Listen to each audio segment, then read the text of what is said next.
Happy Halloween! Ooh, wait, hold on. Ween! Happy Halloween!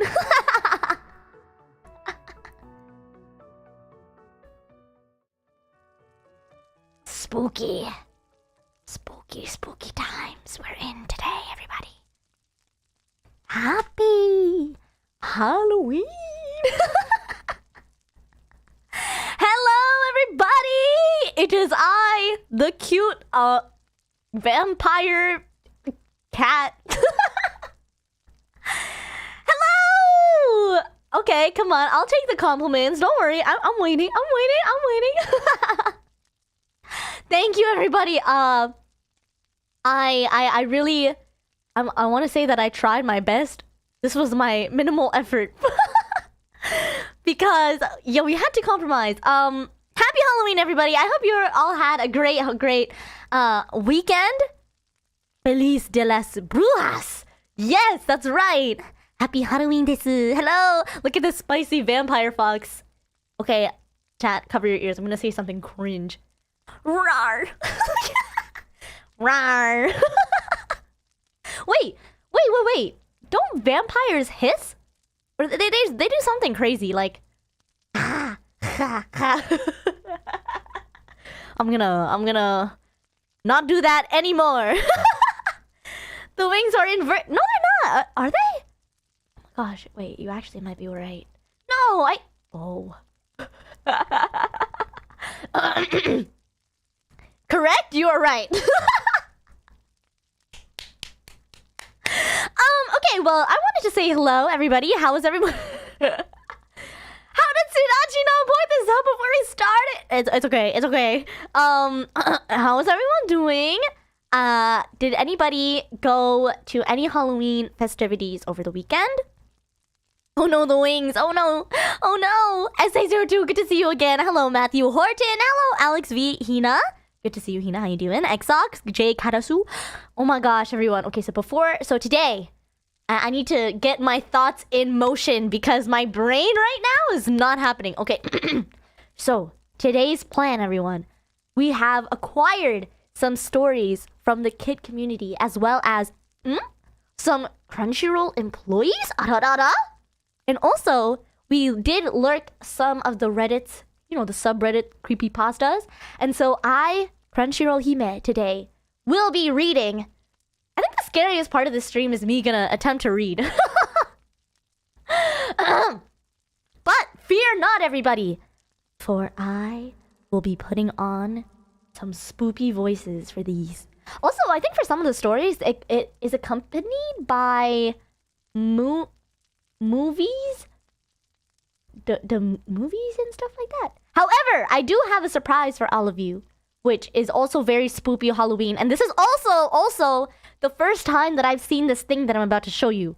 Okay, hold on. Let me do this. Can you tell I'm all so prepared? I was definitely not photoshopping these windows so that they would be not dark as the rest of my room is. Sudachi and I thought it would be funny though, because like I would be the one to turn off the lights in my room in the daytime. Space Toast, thank you so much for a membership. I appreciate it. Thank you so much. And Red Jester, thank you so much for the 10 gifted memberships. You're so cool. Thank you so much. Thank you.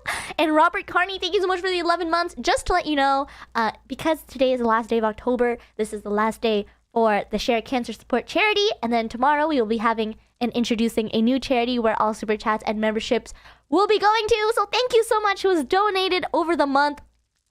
You all are so nice. Alex P, thank you so much for the 8-month membership. Okay, I am going to do this. Give me 1 second, everybody. Okay, pause. Okay. I am so good at streaming. What? Okay. This is never before seen footage for you all. Okay. Okay. Pause, everybody. Pause. It's happening. Okay. Oh, I'm so excited. I'm so excited to show this. I am so excited to show this to you guys. Okay, hold on. Okay. Okay, I'm moving. We're moving over here. Okay. Dan Christian, thank you so much for the 2-month membership. And Alex B, I love charity. Yeah. Thank you so much. And Bug Chingus, thank you so much for the 5-month membership. I appreciate it. Thank you so much. Okay, give me a second. I can do this. I can do this. I can do this. Yes. Okay. Ready, everybody? Hold on. Let me just make sure that this is gonna work and that all of us can hear it. Okay. This is a very, very special stop motion done by the one and only Casey over at Crunchyroll team. Thank you so much, Casey, for this. I'm very excited. I've never seen it before, so we're all gonna watch it together. Okay, ready? 3, 2, 1, go.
Is that a Spider-Man reference?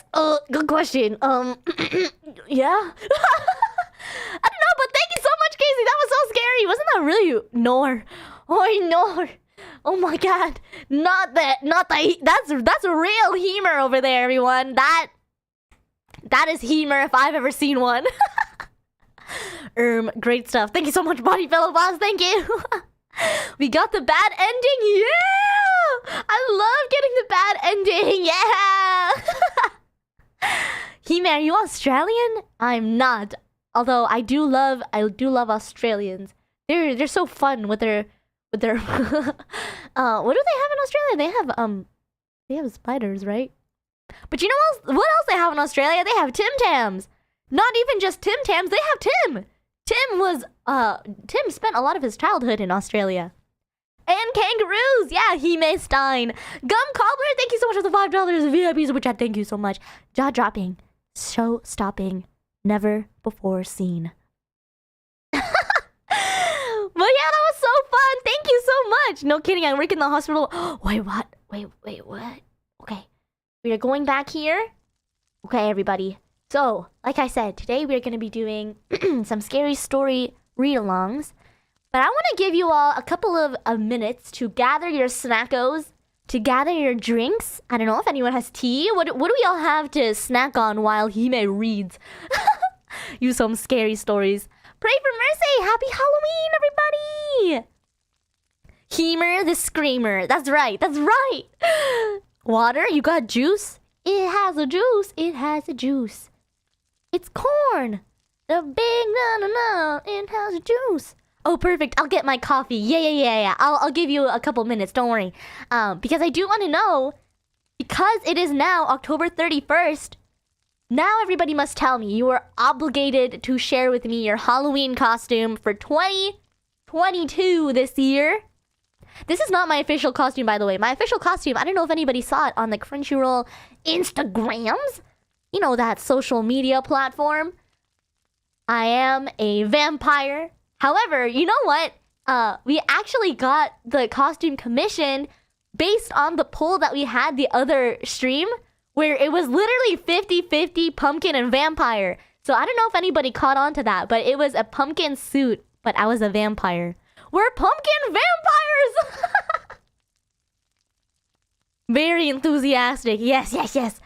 Happy Halloween, Hime. You too, Christiana. Happy Halloween. I'm going as Crunchyroll Hime. Oh my goodness. It is an honor. Thank you. Not sponsored, but Chipotle is doing $6 burritos with these costumes. Wait, if you show up in costume at a Chipotle, they'll give you a $6 Chipotle burrito? Oh my god! I didn't even want a burrito until now. You know what I've been craving, everybody? I've been craving soup dumplings. Oh my gosh. I love soup dumplings. I saw a video of someone rating everything they ate at a place called Din Tai Fung, and everything looked so good. I'm dressing up as Shoto Todoroki! Oh my god! It's last minute, so it's gonna be a little jank, but that's okay. You know what? I feel like I spent a majority of my young Kitsune years with a little janky Halloween costumes. So it's okay. We all grow from it. I'm sure it doesn't look that bad though. I'm sure it looks stunning actually. Johnny Darling, thank you so much for this 3-month membership. I just ate at Din Tai Fung. It was so good. You know what I heard is really good? Spicy wontons. Also, can you all hear this fire crackling in the background? Is it too low? Should I put it up? You know what? I actually didn't want to start a fire in my own room, and so Sudachi is frying some spring rolls beside me. I'm gonna be Sanji from One Piece? Oh my gosh, Chosoi, that's so cool. Are you gonna add like the curly eyebrow to your face? Oh, Megalo! You know what? Oh, I asked Sudachi earlier. It's called Foley Sound Makers. Yeah. Okay. Let me open my stories here. With this sweet chili sauce. It's the only way, chat. It's the only way. Okay. Hold on. Give me a second. I'm gonna open this. Okay. Let me know. Okay. So how I want to turn to you all, and I want you all to tell me how you would like Crunchyroll-Hime to read to you. What would satisfy your ear sensations in a way that is almost ASMR, but maybe not perhaps 100% ASMR? Do we want a little reverb in there? Do we want some whispering? Screaming? I'm just gonna... Because tonight will be the night that I will fall for you. No, I'm just kidding. I would never do that. ASMR... Giga Chad? Read like an evil overlord. It was a dark and stormy night. Okay, you know what? I'm gonna try to... First of all, let me see what I have here. Okay. I actually am gonna start off with one of the Crunchyroll employees' stories. And so I'm gonna read it in the tone of like a young... I feel like I'm after reading the first sentence here. Okay, I'm setting the stage, okay, everyone? Imagine you're in the suburbs. That's all I'm giving you. Okay. Okay. Everybody, are you ready? I'm gonna turn on the reverb. Do we need reverb? Maybe not. Maybe not. Yeah, that's pretty good. Okay. The suburbs. This is a Crunchyroll story submitted by Amanda. One of the days when I was in high school after sports practice around 10 p.m., we went to the girls' locker room to get changed and found a really creepy looking doll on the bench in the park. Just for... I don't know if I can read this word. Just for shizzles and giggles. I started playing with it and found it had a sound box. I don't think it was the specific doll, but it played this song at 18 seconds. Oh, I think I have to play this. Okay. We're gonna play this sound, everyone. At 18. Ooh, I'm scared!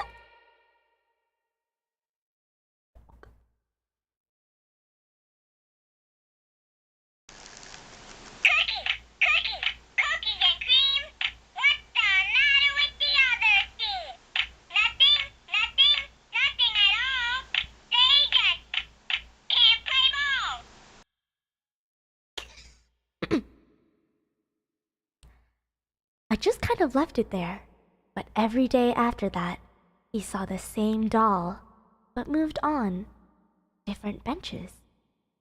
And one of the nights, it just started playing the song on its own. So we got freaked out, and I ended up tearing the soundbox out of it. Lamau. I still have the soundbox. So there was another day that was kind of whack. My old house was fairly creepy. I had my computer set up in this weird room in the middle of the house where there's like 3 entrances to it. And one of those entrances looked out into the hallway corner where there was a broken light that flickered all the time. And sometimes I felt like I could see figures run past it. And one night I was home all alone, and I booted up my computer and was staring at the 3,204,839 tabs I had saved and open. One of the tabs was an Amazon tab, which was weird for me to have open at the time because I was like 12 and I had no disposable income. Sorry. Okay. I clicked on it and saw a search result for a bunch of spatulas, which I would never have looked up because I was a 12-year-old with no disposable income who also couldn't cook. And I just figured I must have forgotten to log off or something. Sorry, I forgot the fire. I just figured I must have forgotten to log off or something, and my mom borrowed my computer, closed that tab, found another tab I didn't recognize that was like an imager link or something. So I refreshed to see what it was, and it was a jump scare GIF. And I was like, what? Why was this open on my computer? I don't know why anyone would send that to me. So I freaked out for a little bit, and then I went to the bathroom to take a shiko, and I used to take an hour in the bathroom because I'd play games on my phone at the same time and get distracted. But at some point, I hear very long scratches at the door. Very loud and very long, like they're going from the top of the door to the bottom. And that's something my brother used to do to me a lot to get me to leave the bathroom. So I called out his name and said, "Hello? Did you come home already?" But didn't get a response. So I kept calling out his name, but eventually left to go find him. I looked around the house and it was still empty. No car in the garage, no car in the driveway. So I was like, what the freak? Because those scratches were so deliberate and they didn't come home until 2 hours later. Finn. That was scary. Okay, that's actually really scary because listen, I've been seeing some videos of this guy who lives in this like 1930s or like a really really old house, and then you'll hear in the video really loud banging from within like the closet door. He'll open it and there's nothing in there. It's like an empty closet, maybe with like a couple of hangers. Scary! Tito Pog! Oh my gosh! He scratched at the door, but they weren't even home. What the heck kind of sibling would do that? I don't know. Even Sudachi wouldn't go that low, you know? Hello, Mana. How you doing? Is this the same story as the speaker or whatnot? Wait, what do you mean? What do you mean? Okay, creepypasta next.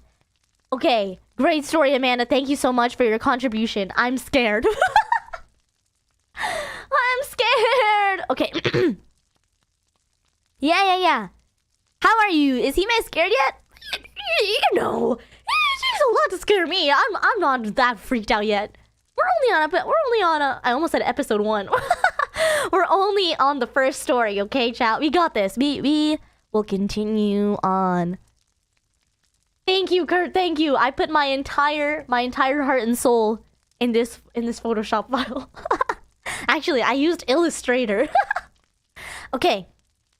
We're gonna be moving on to a Reddit /creepypasta. This time without any what's it called? Reverb. Everybody, let's all take a sip of water, shall we?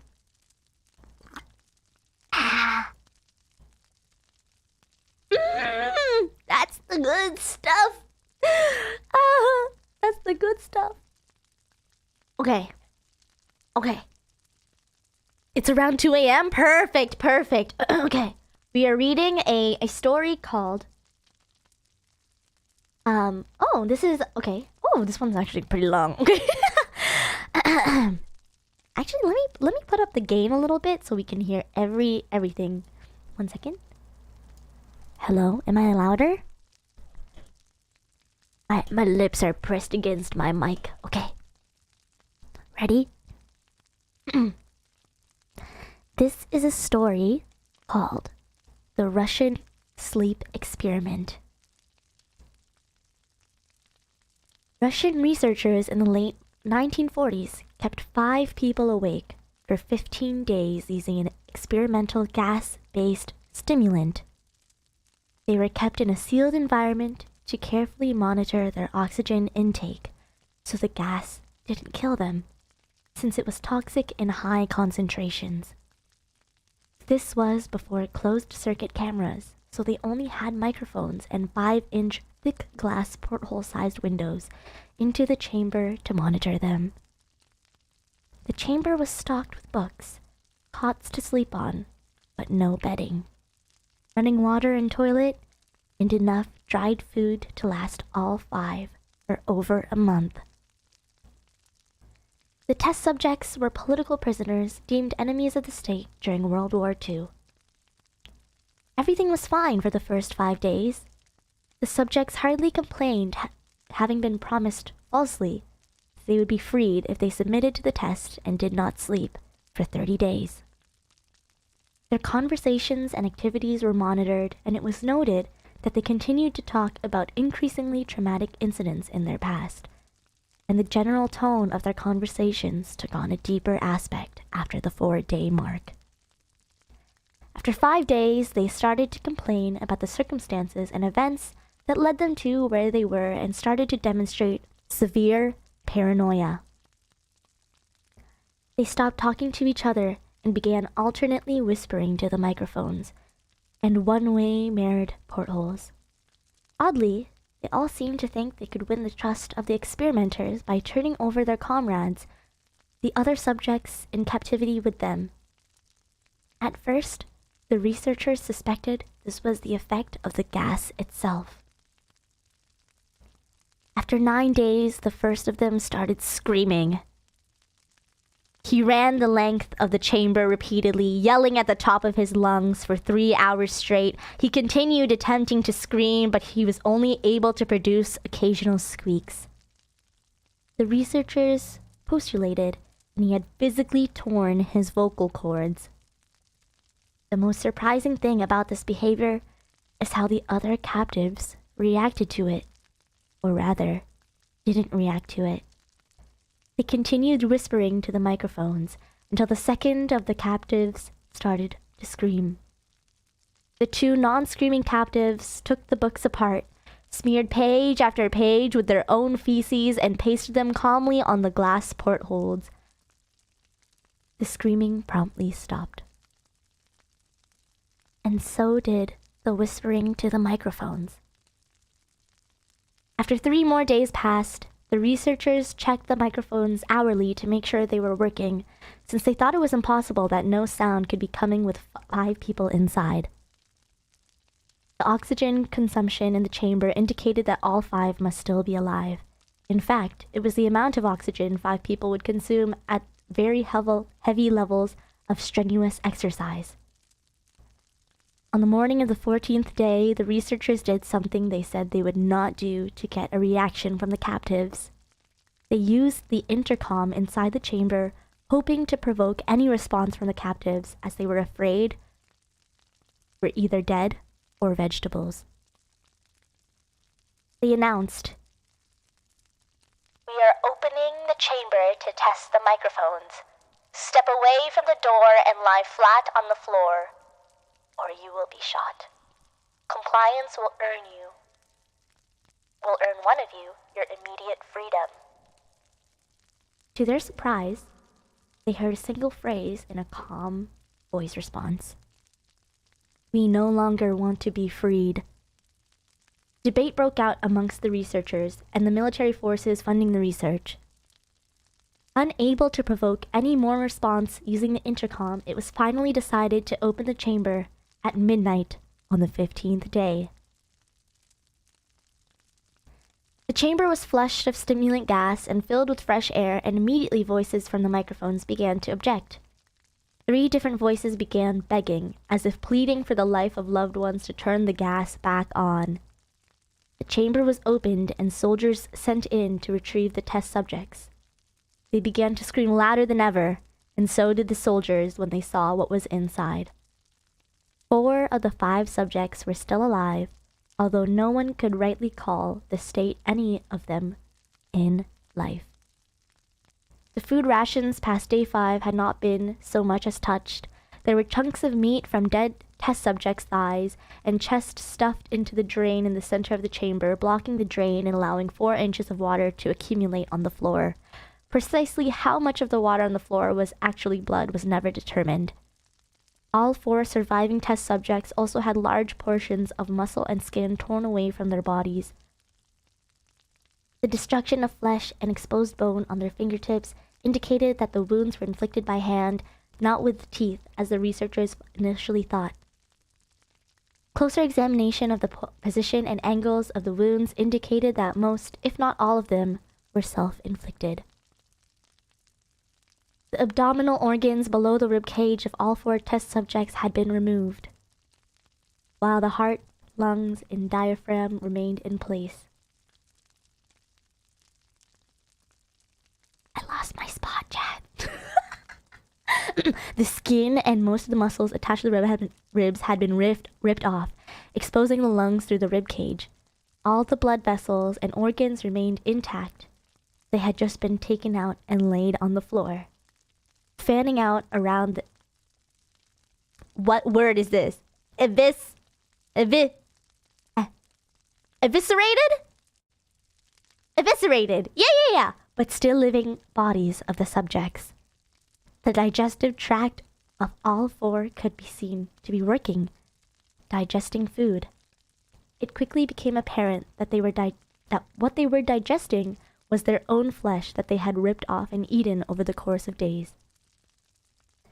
Most of the soldiers were Russian special operatives in the facility, but still many refused to return to the chamber to remove the test subjects. They continued to scream to be left in the chamber and alternately begged and demanded that the gas be turned on, lest they fall asleep. To everyone's surprise, the test subjects put up a fierce fight in the process of being removed from the chamber. One of the soldiers died from having his throat ripped out. Another was gravely injured by having his genitalia ripped off and an artery in his leg severed by one of the subject's teeth. Oh, no! Another 5 of the soldiers lost their lives, if you count the ones that committed suicide in the weeks following the incident. Oh no! In the struggle, one of the 4 living subjects had his spleen ruptured? Where's the spleen? Oh my god. Okay. Oh my god. Okay. Oh my god. And bled out almost immediately. The medical researchers attempted to sedate him, but this proved impossible. He was injected with more than 10 times the human dose of morphine derivative and still fought like a cornered animal, breaking the ribs and one arm of a doctor. When heart was seen to beat for full 2 minutes after he had bled out to the point, there was more air in his vascular system than blood. Even after it stopped, he continued to scream and flail for another 3 minutes, struggling to attack anyone in reach and just repeating the word, "more," over and over, weaker and weaker until he finally fell silent.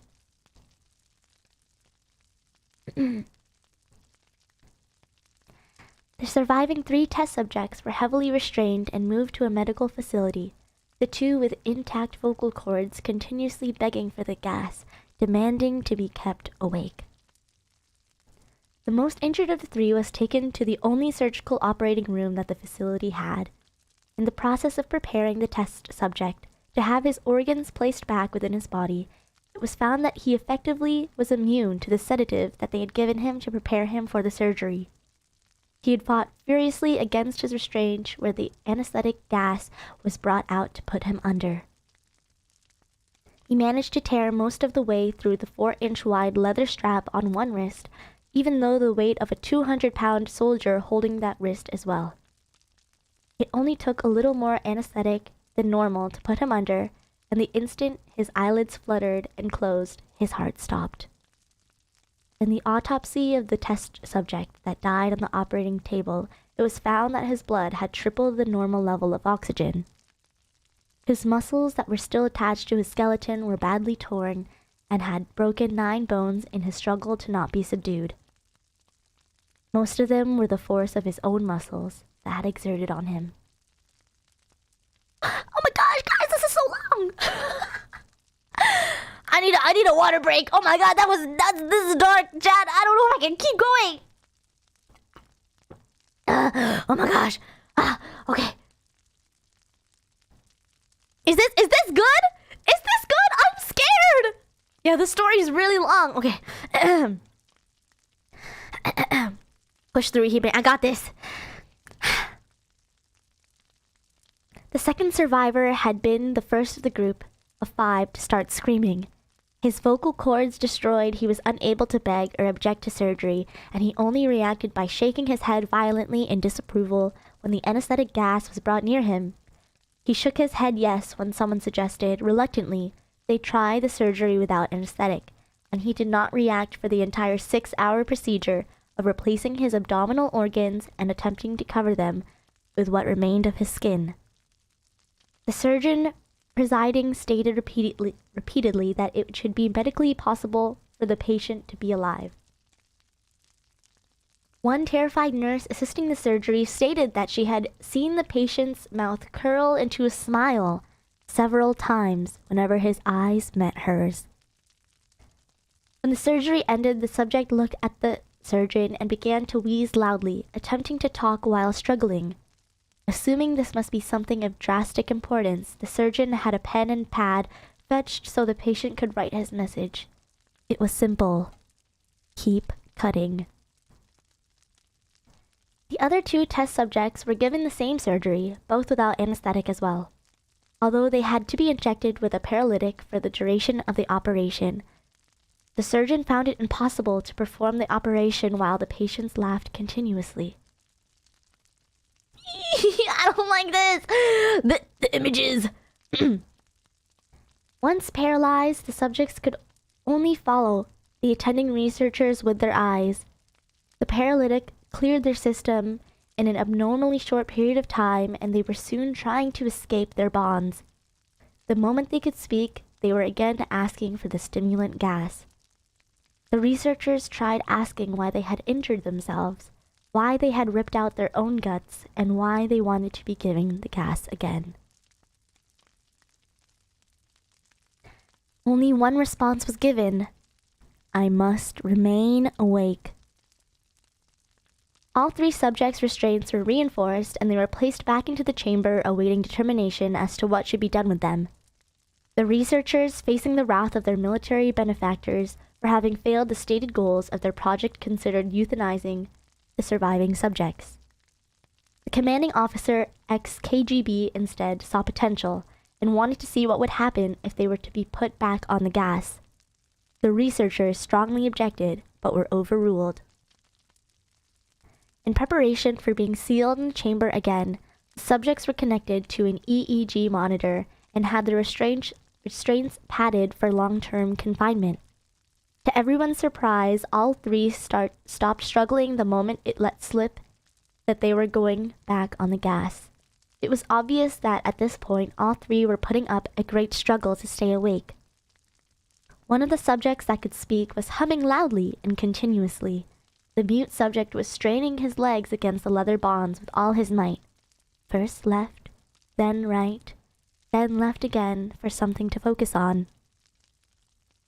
The remaining subject was holding his hand off his pillow, blinking rapidly. Having been the first of the wired of the EEG, most of the researchers were monitoring his brainwaves in surprise. They were normal most of the time, but sometimes flatlined inexplicably. It looked as if they were repeatedly suffering brain death before returning to normal. As they focused on the papers scrolling out at the brainwave monitor, only one nurse saw his eyes slip shut at the same moment his head hit the pillow. His brainwaves immediately changed to that of deep sleep, then flatlined for the last time as his heart simultaneously stopped. The only remaining subject that could speak started screaming to be sealed in now. His brainwaves showed the same flat lines as one who had just died from falling asleep. The commander gave the order to seal the chamber with both subjects inside, as well as 3 researchers. One of the named 3 immediately drew his gun and shot the commander point blank between the eyes, then turned the gun to the mute subject and blew his brain out as well. He pointed the gun at the remaining subject, still restrained to a bed as the remaining members of the medical and research team fled the room. "I won't be locked in here with these things. Not with you," he screamed at the man strapped to the table. "What are you?" he demanded. "I must know." The subject smiled. "Have you forgotten so easily?" the subject asked. "We are you. We are the madness that lurks within you all, begging to be free at every moment in your deepest animal mind. We are what you hide from in your beds at night. We are what you sedate into silence and paralysis when you go into the nocturnal haven where we cannot tread." The researcher paused, then aimed at the subject's heart and fired. The EEG flatlined as the subject weakly choked out, "So nearly free." The end! Oh my god, that made my tummy hurt.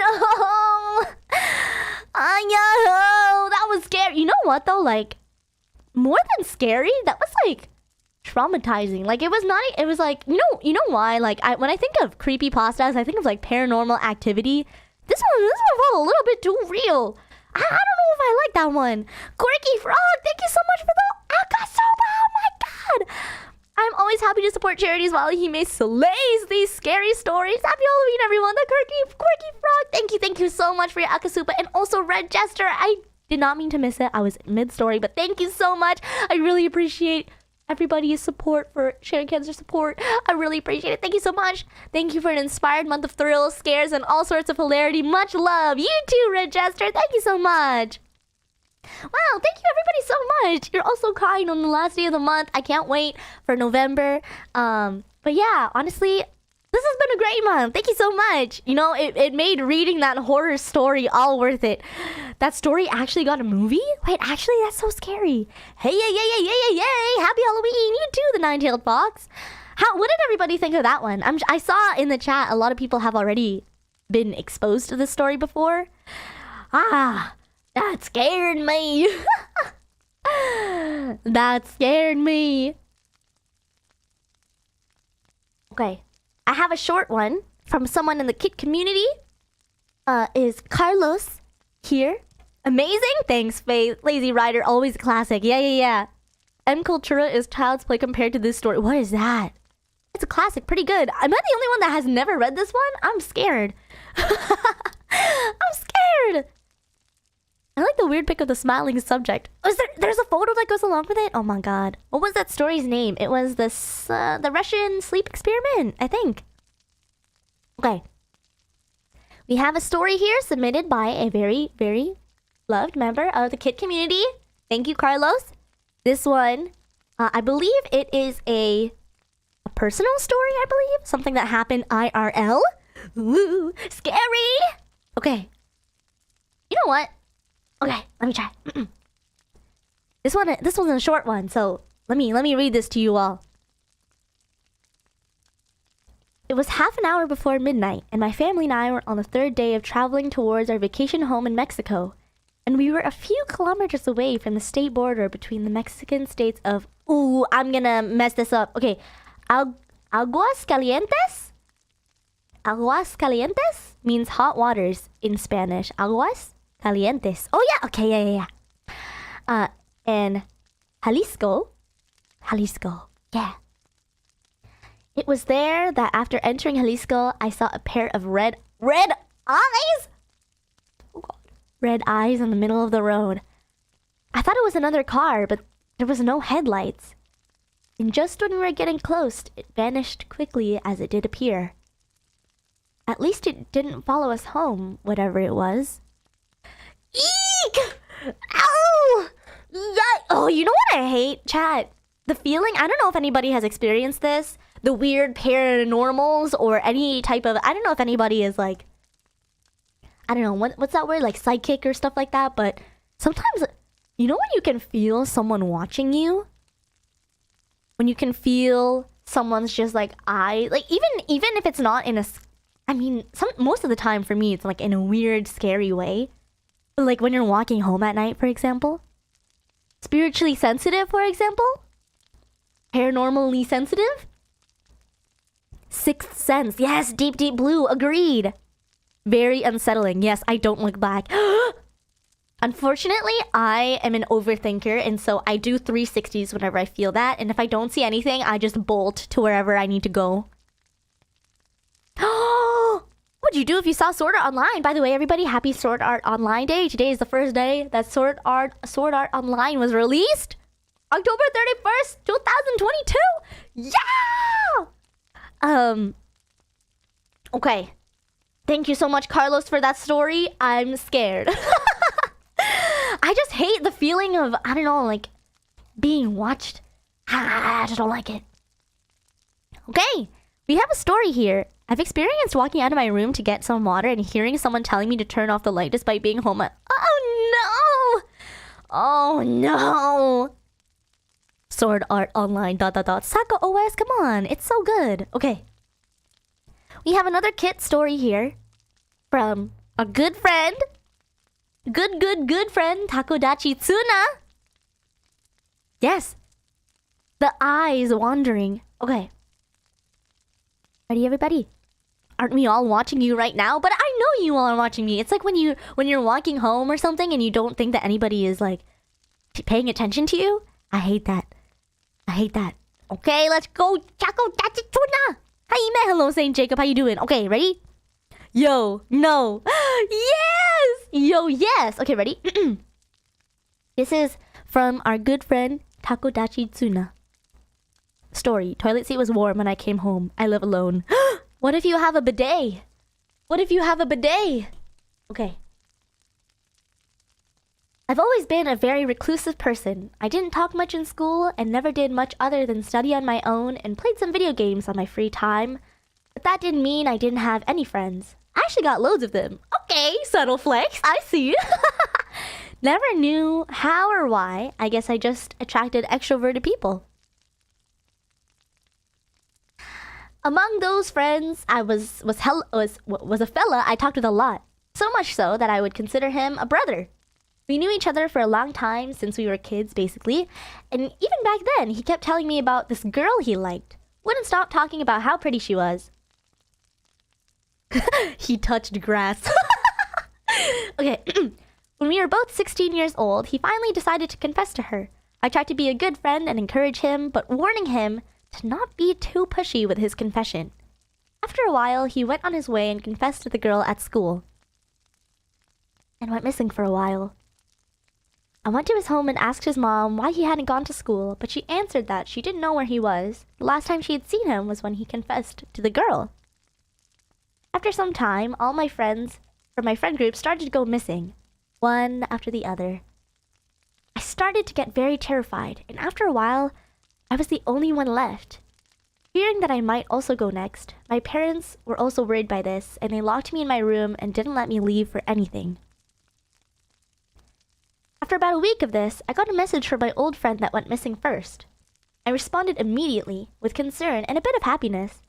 He said that the girl he confessed to had been keeping him locked since the day he confessed, and she said that she was going to kill all his friends so that it could only be them.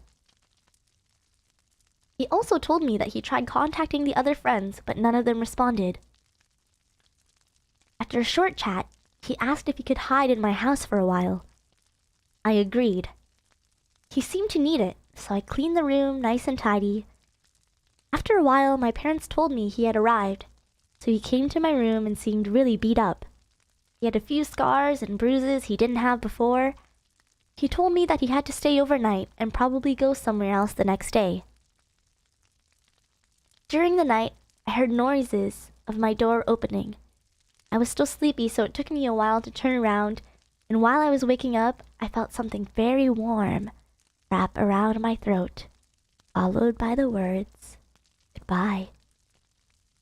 I struggled with all I could. I tried to scream for my parents, but I couldn't get the air from my lungs into my mouth to scream, and along with that, I started to get sleepy again, and everything was going black.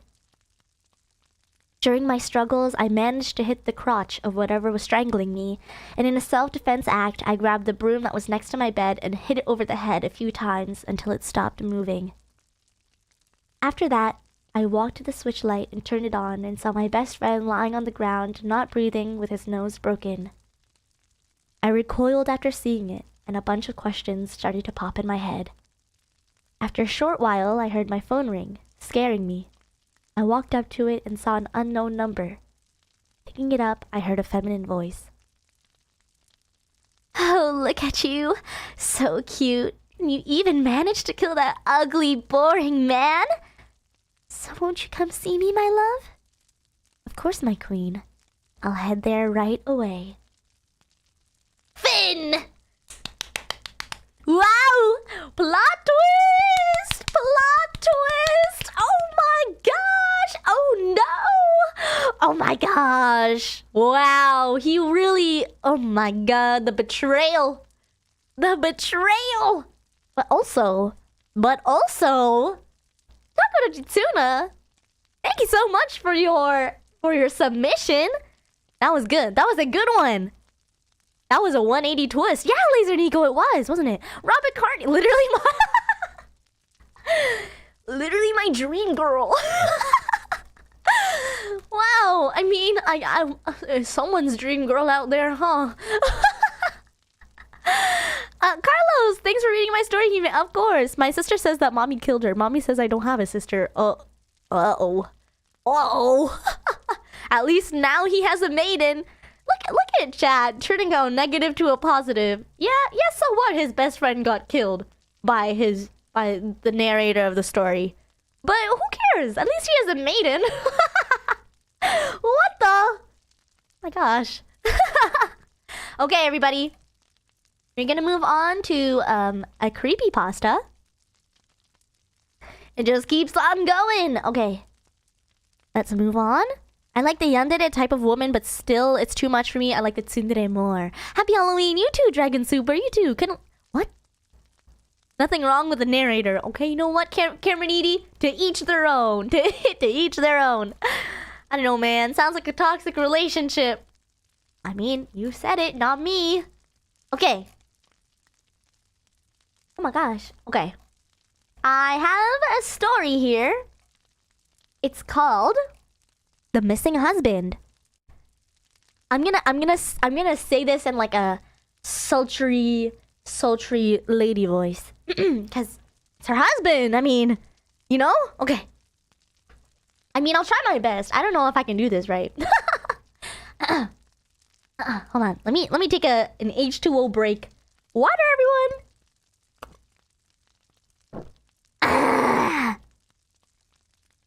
Okay. How do wives sound? I mean, I guess every wife sounds different. What would be a good one? Okay. My husband went missing 6 months ago. Just went out to work one day and never came home. It was a horrible shock to the whole neighborhood, because things like that just didn't happen in our little slice of picket fence suburbia. Police launched an investigation, and the neighborhood watch sent out search parties. Oh. My throat did a little frog thing! Oh my god. Okay. Oh god. Sorry, everyone. The police launched an investigation and the neighborhood sent out search parties, but no one ever found any evidence to indicate what had happened to him. Our families were devastated. Recently, the missing posters have been taken down or papered over. The updates from the police became less frequent and dwindled away. I accepted that. Hard as it is to admit, my Rick wasn't coming back. Until he did. A week ago, I was in the back garden watering my petunias when I heard the garden gate creak open. I jerked my head in that direction, and there he was. Exactly the same as he was the day he disappeared. Same windswept blonde hair and bright blue eyes, same curl to his pink lips. I was in shock. Our families had mourned for him, and yet there he was, standing in our garden, like he had just popped out for milk or something. Oh my god, that's funny. No, come on. Anyway. When I had asked where he had been, he said he didn't know. He couldn't remember anything the last 6 months. All our family and friends were beside themselves with joy. They almost can't believe it. And that's just the thing. I don't believe it. Look, I understand how crazy this all sounds, I do. Our families would never believe me, and I can't go to the police unless I want to end up in a straitjacket. But I just know that the man sleeping next to me isn't my husband. I don't know what to do. I know I should be happy, but I'm not. I'm terrified. I don't know much about anything supernatural or paranormal. I don't even like watching horror movies, but something about this whole situation makes my skin crawl. Just let me explain why I'm so sure. Once I've done that, hopefully one of you will believe me, and you'll be able to tell me what to do. The morning after Rick came home, I made him a cup of tea. When I handed it to him, he gave me the biggest smile. Then, he took a sugar cube from the dish on the table and dropped it into the cup. Our house was in chaos with his return, and I was still in shock, so I didn't think much of it at the time. But it's been replaying in my mind ever since. I know it doesn't sound very significant, but my husband never put sugar in his tea. He was always adamant that it ruined the taste, and he'd get so frustrated if I ever put sugar in his cup by accident, and yet this man had sugar. Then it was the golf. A few days ago, when he was visiting his mom, I recorded a golf tournament that was showing on the TV. He was one of Rick's favorite golfers that was competing, and he never missed it. Once, he even skipped out on an anniversary dinner just to watch a championship. Hold on, pause! This man... He skipped out on an anniversary dinner to watch golf? I don't think I like that. Come on, dude. Okay, sorry. Pause. Going back. Let's re-immerse ourselves. I was just really angry by hearing that. Divorce that corpse. What a Chad. But like an anniversary? I think the replacement is an improvement. I think so. Okay, hold on. We're getting there. Only when he came home from his parents and I told him what I'd done, he just seemed unbothered. Like, he said thanks and everything, and then he asked if I wanted to get dinner. He didn't even watch it, and that's so out of character for him. Then, one night, I woke up around 2 a.m. to see Rick's face inches from mine, just looking at me with these blank eyes. I kind of gave this nervous laugh and asked, "Baby, what are you doing?" And he didn't answer. For a solid 30 seconds, he just stared, almost like he was looking right through me. Then he suddenly smiled and said, "Sorry, honey. Sometimes I just can't believe this is real." Then he rolled over and went to sleep. I didn't get much sleep after that myself. Yesterday, about a week after he came home, the neighborhood threw a street party to celebrate his return. Everyone from our street and the streets on the other side turned up to see him and tell him how happy they are that he's all right. When he wasn't standing with his arm around my waist, he was milling around chatting amicably to each and every one of our neighbors, even the little kids. Jackson, our next-door neighbor Sally's toddler, wanted to play peekaboo, and Rick happily played along with a smile on his face. Now, my husband never did that. Rick always said he didn't like kids. That's why he never had any. And so he never wanted to play with any of the neighborhood children, especially not Jackson. Rick all but avoided him. Before he disappeared, I had started to suspect it was so I wouldn't see them together and notice the subtle, unmistakable similarities. A final nail in the coffin, proverbially speaking, was Sally. Just this morning, she came knocking on our door. Her excuse was the tray of brownies she carried, but I think she just wanted to push her way into our morning so that she could see for herself what the situation was. After I left, I called her a nosy busybody. "You tell him, girlfriend, you tell him." Sorry. Rick laughed, kissed my head, and agreed with me. That was when I knew for sure that it really couldn't be him. Rick always used to get so mad whenever I insulted Sally. Like I didn't have any right to hate her even though she'd been kissing my husband for years. But today there was none of that. He didn't even try to defend her. I know what you must be thinking.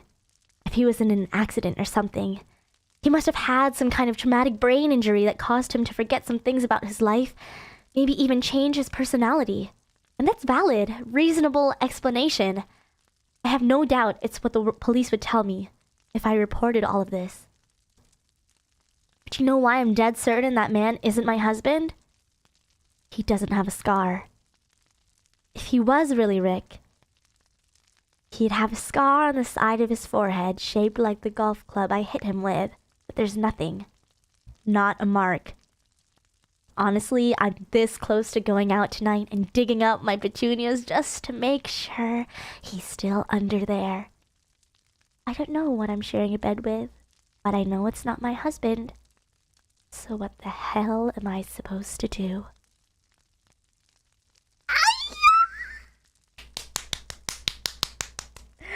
Bravo!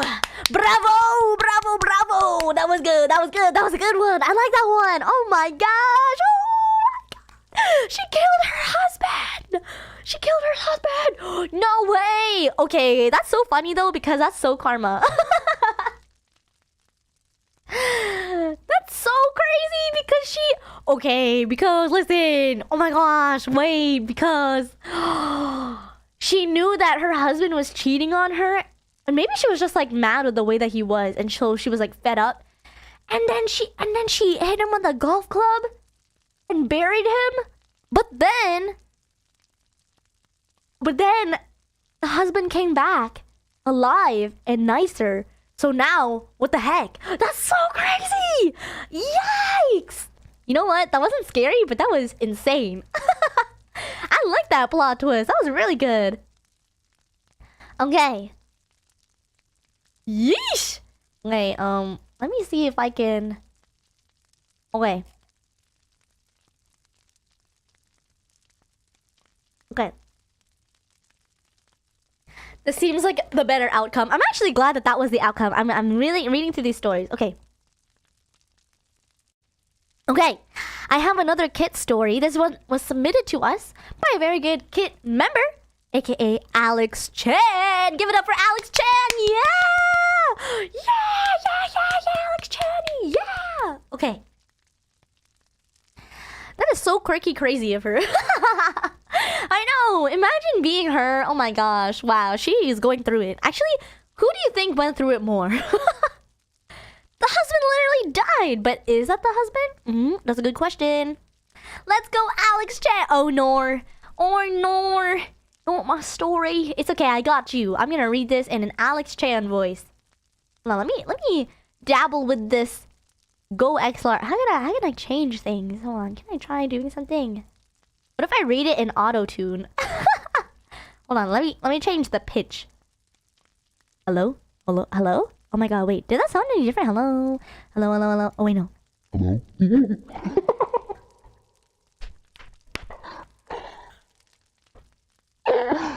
Oh my god.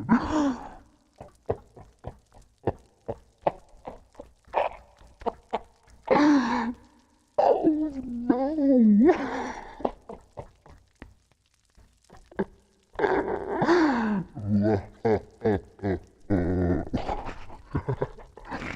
Woo, I'm so kawaii desu.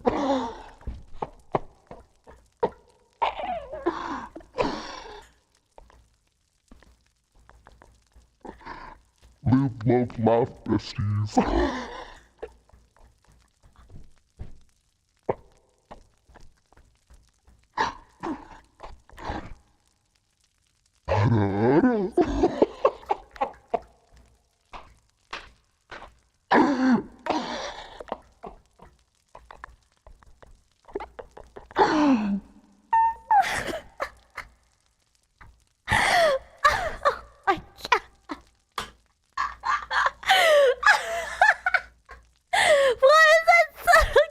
Dad, is that you? Oh my god. Okay, sorry, we're not doing that. Although, I kind of like the demonic voice. Hello? Wait, hold on. Let me see if I can turn off no reverb. And then... Hello? Oh my god. Hello, everyone. This is not right. Hime. Crunchyroll-Hime. Okay. Wait, hold on. Hold on. Hello? Is this deep enough? Hey, what's up? Hey, yo. Okay.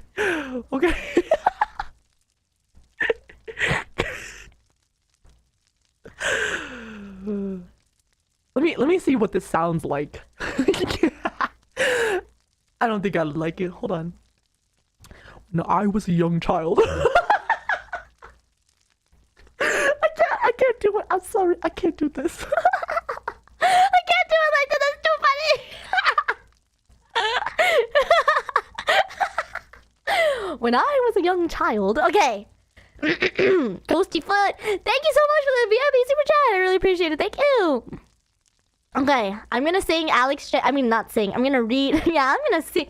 When I was a young child, maybe around the age where one could count. Hold on. Oh, the voice effects were still on. Okay. I'm gonna read this with a normal voice. Alex Chan, I'm sorry. I got this. Are you all ready? I'm not singing it. I'm not gonna sing it. Okay. But I thought you wanted to use auto-tune? Hold on, I don't even know if I can. Hard tune music? Hello? Oh my god. When I was a young child, maybe around the age where one could count with the fingers on one hand. When I was a young boy. Just kidding. Okay. Ready, everybody? This is Alex Chan's story. He-Man and the Chipmunks. Ready?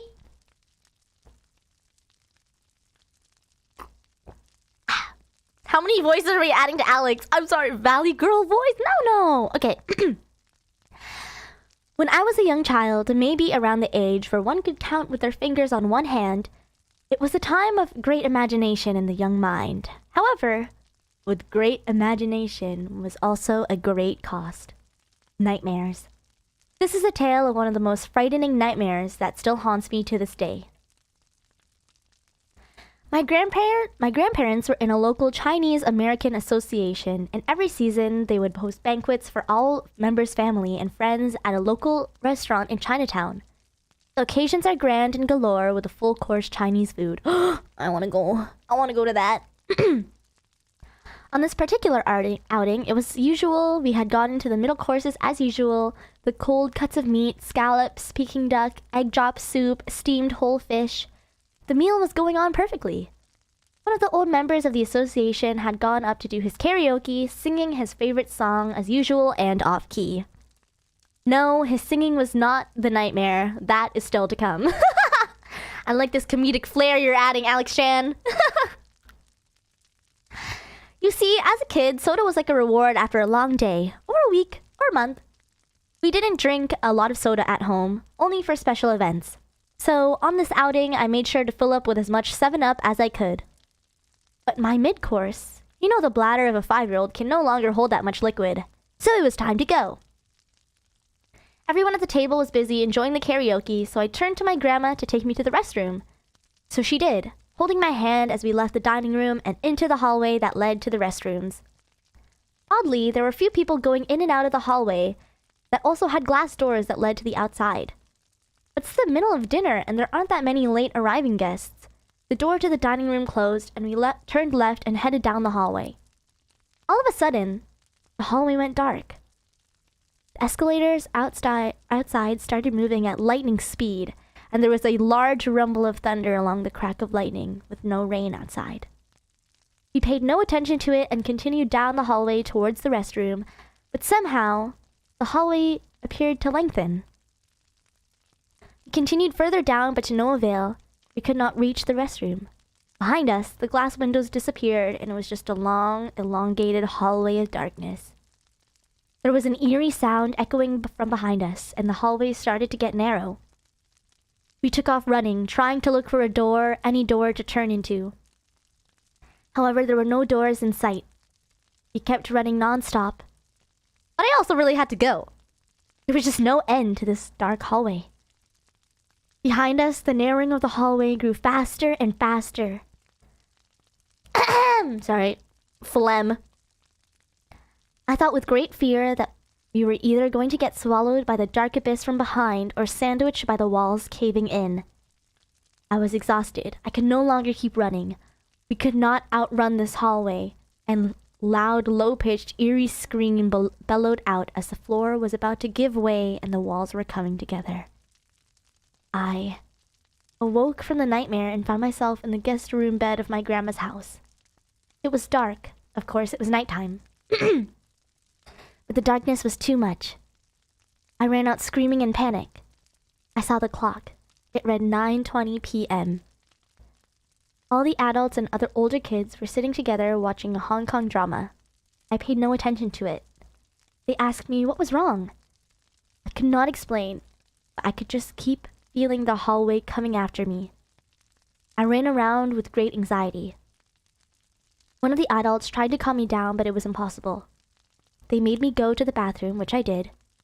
They tried to sedate me back into the guest room, but I could not sleep. The hallway was coming.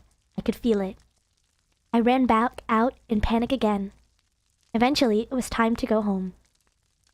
I fell asleep sometime in between then, but to this day, the hallway still lurks out there to get me. They said the restaurant in the story went out of business some years ago. Yikes! You know what though? I have had I think this weekend I've had really, really scary stories. Ben, thank you so much, Alex Chan! Oh my god, my voice. Thank you so much, Alex Chan, for the scary story. Speaking of nightmares though, I had this dream on Saturday where I don't know, I don't remember watching any scary things before I went to sleep, but in my dream, I was in a canal, living in a box beside a canal, and then you know when you're in your dreams when you can feel that you're getting chased, but you're not near anyone. I don't know. In my dream, I felt like I was in this box, and I was trying to hide. I hate that feeling in dreams when you're trying to hide from someone, but you don't know who you're hiding from or what you're hiding from. But this reminds me, your story, Alex, reminded me of my nightmare on Saturday because I took a 2-hour nap and those 2 hours felt like an eternity. Because I remember in my dream, I was just like hiding and running and like I didn't even know what I was running from. And I think that's the scariest thing. Yeah. But I hide from all my responsibilities all the time. You know what the scariest thing about life is? Responsibilities. Oof. Yikes. Okay. Let's move on to another Kit story. This one is from our good friend in the Kit community, Isaac Perez. Thank you so much for your submission. Yeah, responsibilities. Yikes. You know when you have to clean your washroom or your bathroom, your toilets? Yeah. You know, it's not that bad. It's actually kind of satisfying. Scrubbing, you know? But I have to wear gloves. I once had a nightmare. This was horrifying. It was something like Blair Witch. I've never seen Blair Witch. And I don't like those recorder type scary movies because it just makes me... because then I get trauma when I try to record something. I'm like, oh my gosh, is this gonna go into like a memoir of sorts? I don't like that. I wish I were a child again. Me too. Okay, found footage. Yeah, that's what it's called. Found footage. Isn't there... Oh, does anybody know? I think there's like oh my gosh, there was like I think it was a Spanish movie, or it was originally a Spanish movie called Rec, I think. Yeah, Rec, Spanish film from 2007. It's kind of like that style of like the journalist is in this building that is rumored to have like some kind of disease, and it turns out I don't even know what they were. I think they were like zombies, maybe. Found footage are good, but a lot are bad. Rec, yes, Rec is so scary. I hated that one. Because you know why? Like, you feel like it's a POV. I feel like for something like, I don't know. Even for Insidious. I remember Sudachi and I watched the first Insidious. Or was it the first one? We watched one of the Insidiouses. I watched it very reluctantly. But it was like... It's different because it feels third person. But with like found footage, it feels like POV. Like you're experiencing the curseness with the people in the video.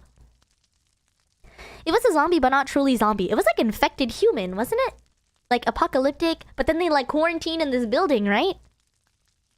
Something like that. Anyway, okay, this is Isaac Perez's. Let's see. Is there anything that I can add to this? Hello? Okay, no. Hello? Okay. Hello. This event happened when I was around 14 or 15 years ago. I was with friends and family. No, I don't know if I can do this. Okay, it's too distracting. It is so distracting. Okay, I'm just gonna read it normally. Sounds just like him. Not bad. Come on, no. Does it? I feel like I can't do a guy. Oh, hey. This event happened when I was around 14 or 15 years ago. I was with friends and family in a ranch where most of my extended family originate. Is that okay? Should I do that? I don't know if I can do that for the entire story. Let me try at least. It's only... Oh no, it's long. It's long. Maybe I can... Hold on, let me see if I can do this. This event happened when I was around 14 or 15 years old. Is that good? Hey. Oh, hi, Hemer. I'm paying to not use that voice again. Okay, sorry. This is nice. Okay.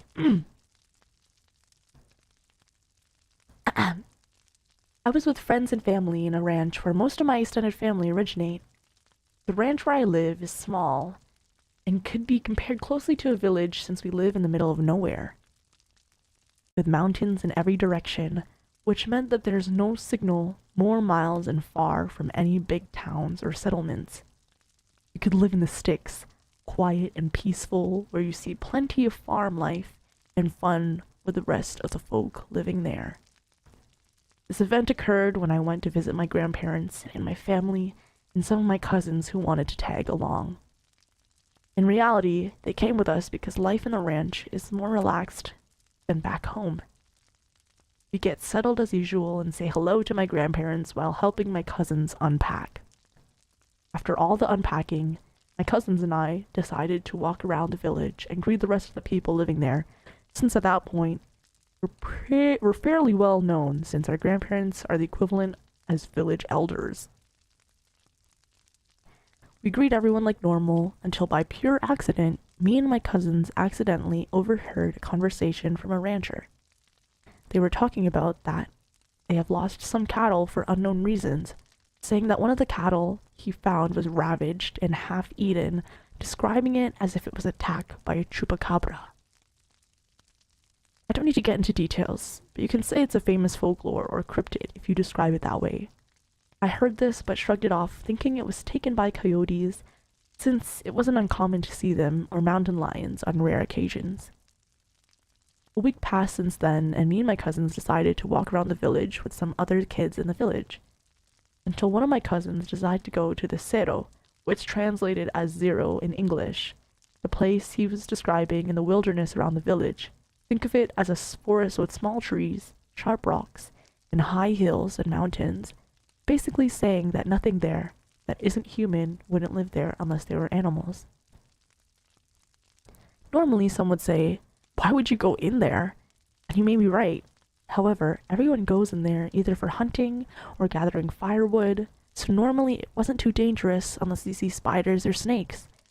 But overall, you could walk in there, but many say that it's best to not walk in too deep in the forest. I said that we shouldn't, however my cousin convinced the others by saying, let's go in, have a walk around and head back. We still have plenty of sunlight to make the walk. And I agreed to what he said, but I was still concerned. In the group, it was me, my two cousins, and two other friends from the village. I was the oldest alongside my cousin, who insisted on going while the other three were a year younger than us. We told our parents that we were going to go for a walk and head right back before dark. They agreed, but they said very clearly to head back before dark, since they also heard what has been happening to the cattle. They trusted us, since I knew the area around the village like it was the back of our hands. Before we left, I was cautious enough to bring along a knife. Nothing too fancy, but enough to keep us safe, since there would be a chance to encounter a snake on the path. We started our walk, and about an hour and a half of the walk, we arrived at the cave near the village. We decided to sit and wait until we got to see the bats fly out of the cave. We got to witness it, and it was comparable to looking at a bunch of bats running away. That's what I thought at the time, as a slight joke, but later on, I think I was right. We decided to finally head back before it got too dark, enough that we would need to use the flashlights, until I noticed something was off. On the way to the water, we noticed a cow on the side of the path resting under a tree, but once we went back, it was gone. Naturally, me and my cousin, who are the same age, thought it had the idea to head back to the village and sleep, since we know where most of the cattle tend to head when it's dark. That's what we both did until we noticed the exact same spot that the cow was resting. All that was left was a pool of blood, and we noticed it was dragged across the road. I was very concerned about the situation, and my cousin looked at each other, thinking what could have done this. My first guess was a pack of coyotes. It didn't make sense given the situation. We stood there thinking until one of our village friends whispered back to us to look behind. We looked behind to see glowing eyes in the tree line. It was dark enough to the point where it was hard to see since the sunlight was being blocked by a mountain. We told everyone to not move and just stay still. My cousin whispered at me saying, "What are we going to do?" To which we furiously whispered, "How would I know?" All we thought was that, how are we going to protect our little cousin and our friends? I was genuinely scared as to what could happen, since I honestly thought we were going to be dinner. It was growling enough to which we can hear it. I I checked my pocket and remembered I had the knife. I brought it out, but I thought it wouldn't be enough, so we whispered to everyone to get ready to run as fast as we can. We were all getting ready to run until we heard a loud scream from the animal in the trees. We looked back and saw whatever it was in a rough struggle, and we ran for it back to the village. That day, I remember I ran so fast that it felt like my lungs melted. Once we got back, we sent our friends home and headed home. Once we arrived, my parents were pretty mad at us since we got back and it was already dark. They were about to send a search party for us. They were glad they didn't, but they asked why we took so long, and that's when we told them what happened. They were shocked to hear what happened and were happy that nothing actually did. Our grandpa asked us more questions since he thinks what we described was an aggressive mountain lion, since he thinks it's an animal that has been taking the cattle. I told him everything I knew, but it was little information to go off of since we had the chance to run. I said that all we saw before running was that it was fighting with something else. After we took our chance, our grandpa simply said that we were very lucky to witness and get away. That night, I couldn't sleep well after the experience. The next morning, me, my dad, my grandpa, and some other farmers went to the spot where we saw the mountain lion. My cousin didn't want to go since he couldn't sleep, so they told me to show them where we saw it. They were ready to make sure that the mountain lion was out of the situation since it caused them a lot of trouble. However, once we got to the spot, we were all shocked what we found where we saw the lion yesterday. All that we found was the bottom half of a mountain lion. I was at complete shock to see that for the first time in my life. The front half of the mountain lion looked like it was ripped off, like it was half eaten and dragged towards the cave where we saw the bats flying out of. My grandpa was completely surprised to learn this, and I could say that my grandfather is one of the wisest people I know, so seeing him very shocked to find a mountain lion like this is surprising to me personally. Some villagers tossed some torches in there but found nothing, just bones with some blood still on them. After that discovery, the villagers were on guard after that. After the day, none of the cows have been taken since then. After a month living with my grandparents, we got ready to head back home and say our goodbyes. However, we still had our thoughts as to what we witnessed that day. Since my cousins never went back to visit the ranch, even when I insist that it's safe, they just wouldn't want to go back since they were pretty spooked on what happened, unlike me. I still go once in a while when I find peace there. I still go once in a while since I still find peace there and to visit my grandparents, but there's always going to be the thought in the back of my mind thinking, what did I see? Or was that something I shouldn't have seen? Each time I walk around the village, and each time I get ready to go to bed, and each time I get ready to sleep, I subconsciously have one eye open. It's been 5 years since then, and every time I talk in the forest to visit the mountain at the edge of the village, I still wonder if that thing is out there, watching the village, watching me, as I sit there thinking if it was there as pure fate that it was there, or was seeing me as another snack. I'm guessing I'll still be thinking on it, even if it takes me years to learn what really happened. Finn! Wow, my god! Wow. What is up with this scary events you guys are going through? These are actually traumatizing. What the heck? Isaac Perez, thank you so much for submitting your story. What the heck? I'm scared. I'm scared. Thank you. That was so good. Deep ASMR Hime. That's right. Great story. Scary story, man. Yeah, you go. Thanks, Lauren. Thank you. Good reading. Thanks. I tried. I'm bad at reading. That's why I was fumbled a little bit. Forest monsters are the scariest. You know why? Okay, do you all think that Bigfoot is real? Be honest. That voice is perfect for the story. Good. I'm glad. Nothing spookier than, but what if it wasn't? Well, what if it wasn't? What if it wasn't a scary animal? Okay, what if it? You don't think Bigfoot is real? Huh? That was good reading, He-Man. Thanks, boys. Thanks. I tried my best. I have huge feet, so yes. the self-slander, Kate Ray. Love yourself. Not menace, renaissance. Why? Why not? That was an interesting story. Not Bigfoot, though. Come on. I feel like it could be real. I think there's some things out there with big feet, you know? No? Okay, do you think Nessie is real? The Loch Ness Monster? I think Yetis are real, though. Okay, wait. Me too. Me too, though. Me too. Because I think there's definitely, like, snow creatures out there. But also, not even just, like, snow creatures. You know how, like, humans have only explored, like, 10% of the ocean? Isn't that kind of insane what we haven't discovered yet? Deep, deep below in the ocean somewhere? That freaks me out. I get scared whenever I think of that. Kangaroos have big feet? Wait, that's so true. Oh, rest in peace, the jacked kangaroo. I love that one. Wow. The ocean is pretty creepy. Yeah, and you know what I don't like? There's like this song. I think it's from The Lighthouse or something, but it goes ho ho ho ho ho. Hold on, I can do this with the voice changer. Hold on. Nope, that's too low. Nope. Maybe I can't do it.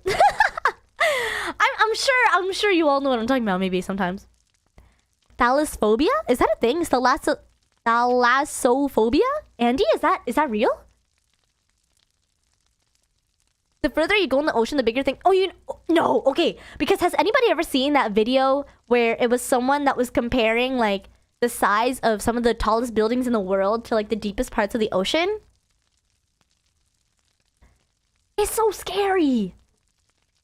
Jacked kangaroo. Yeah, fear of the deep. Oh, you know what? Okay, while we're talking about phobias here, I actually thought of something that I really don't like. I don't know if it's a phobia per se, but it's something that I don't prefer. You know when like you're walking on stairs and some stairs are made out of like steel bars or like, you know, fire escape routes? You know how it's like the gaps between each step is really like really wide and it's just air. I hate that. I hate walking on things that have holes on them. Or like when you're walking through like the city or something and there's like a gutter or like those little like grates on the floor. I hate those things because I don't know. It's the fear specifically of falling through things. Yo, I'm scared of metal stairs too. Mr. Lee, thank you so much. I feel so seen right now because like I don't know, the thought of like my foot slipping in between the gaps, especially when it's a super narrow staircase, I get so freaked out. Like I'm a little bit of scared. I'm not scared per se. Like I'll go bungee jumping, I'll go skydiving, but like I don't like when heights. Period. I don't like when heights. I hate that. Like you know, in New York City they had that thing called the what is it what is that? It's like with the silver balls. Oh, heights no bad? Vivi, come on. I'm scared of heights. No, not the Empire State, but I think maybe the Empire State Building has it. There's another place in New York that has like a lookout point. They basically have like a really thick glass floor where you can like step on it and have your three seconds of exhilaration, and I hate it. I hate that. Also, I also read a story about recently in what's it called, in Vancouver maybe. There was like a condo building that had 2 towers, and in between 2 towers was like the pool. That was like a pool with a glass floor. And apparently the glass broke. Oh, it's so scary. It scares me. Oh, there's a glass floor somewhere that displays crap. Oh, I think I saw that. I think that was like in China? Maybe something like that. I feel like I saw it on TikTok. Yeah, I'm really scared of falling through holes. I think that's like a... Trypophobia is a fear of holes, which is interesting because I don't know if I told you all this, but when I was in Japan a couple of years ago, I went with my friend and I didn't know before we went on this trip, and I bought the tickets already, but we went to the Yayoi Kusama exhibit, and then I found out before we entered that they had trypophobia and they couldn't go into the exhibit because it triggered them. And so I was like, I'm so sorry for bringing you here. And so they waited outside at a 7-Eleven while me and my other friend were looking at the Yayoi Kusama exhibit. I was like, no. Oof. Yeah. Oh no is right. Yeah. Because I think there's like different level, like I guess maybe different degrees of different phobias. Like for example, I don't like it. You know those mushrooms with holes in them? I hate those. Or like those sea creatures. I don't know what they are.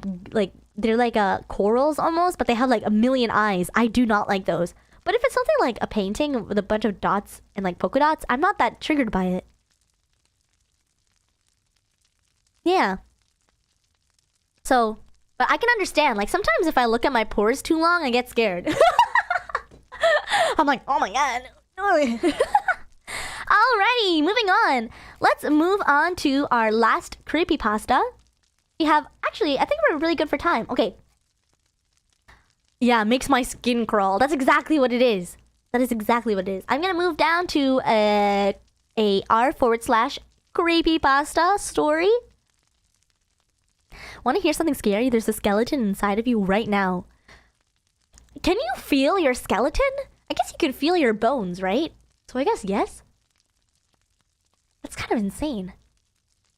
That's kind of insane.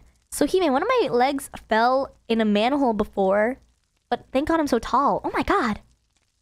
I see your skeleton? I have a little bit of claustrophobia. You know what though? Me too. It's hard because like I have claustrophobia when there's a lot of people. That makes sense. Like if I'm in a tight elevator, oh, that's another thing. You know why? I think it was another that really set this phobia in stone for me. Is like, if you know, you know. That one episode of Another where the girl was in the umbrella in the elevator. Oh my god. Also, the other episode when the girl was going down the stairs with her umbrella. Bye. I don't want to think about that anymore. Ayo!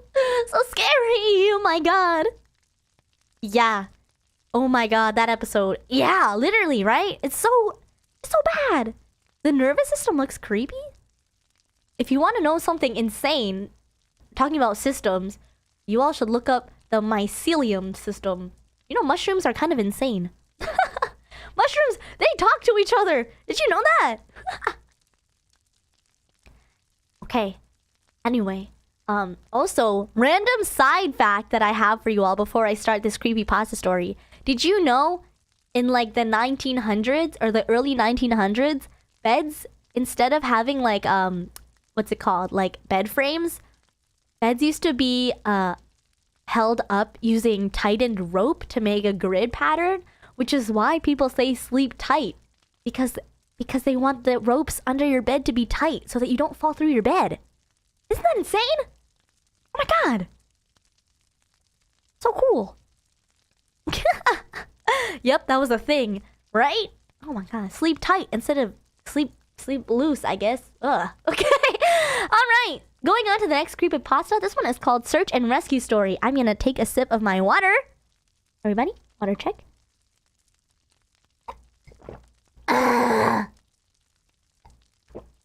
Oh, Mizu desu. Did you ever play Subnautica? No. I don't know if I told anybody this, but I'm not that great at swimming. I had to do a swim test before, and I only passed because I knew how to do a breaststroke. I don't know how to go up for air when I swim forwards. I heard the gulp. What do you mean? Okay, this story is called Search and Rescue Stories. Oh! These are a bunch of stories. Okay.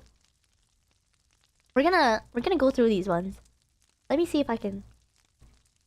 Oh my god. Oh my god. Okay, no. No. I don't like that. Okay. Are you all ready? L'eau c'est délicieux. Oui, c'est vrai.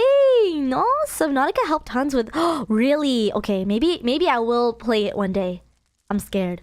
Okay, ready everyone? This is called Search and Rescue Stories. It's like a bunch of mini stories in one, I believe. Aye aye, Captain.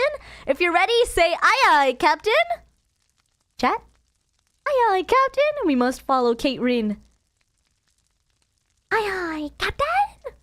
Alright. I have a pretty good track record of finding missing people. Thanks, chat. Thank you for all the aye aye captains. Thank you. Thank you, Coop Anime TV. Thank you, Fuzzy Ducky. Thank you. Okay. I have a pretty good track record of finding missing people. Most of the time, they just wander off the path or slip down a small cliff and they can't find their way back. The majority of them have heard the old saying, the old stay where you are thing, and they don't wander far. But I've had 2 cases where that didn't happen. Both bother me a lot, and I use them as motivation to search even harder on the missing persons cases I get called on. The first was a little boy who was out berry picking with his parents. He and his sister were together, and both of them went missing around the same time. Their parents lost sight of them for a few seconds, and in that time, both kids apparently wandered off. When their parents couldn't find them, they called us, and we came out to search the area. We found the daughter pretty quickly, and when we asked where her brother was, she told us that he'd been taken away by the bear man. She said he gave her berries and told her to stay quiet, and that he wanted to play with her brother for a while. The last she saw of her brother, he was riding on the shoulders of the bear man and seemed calm.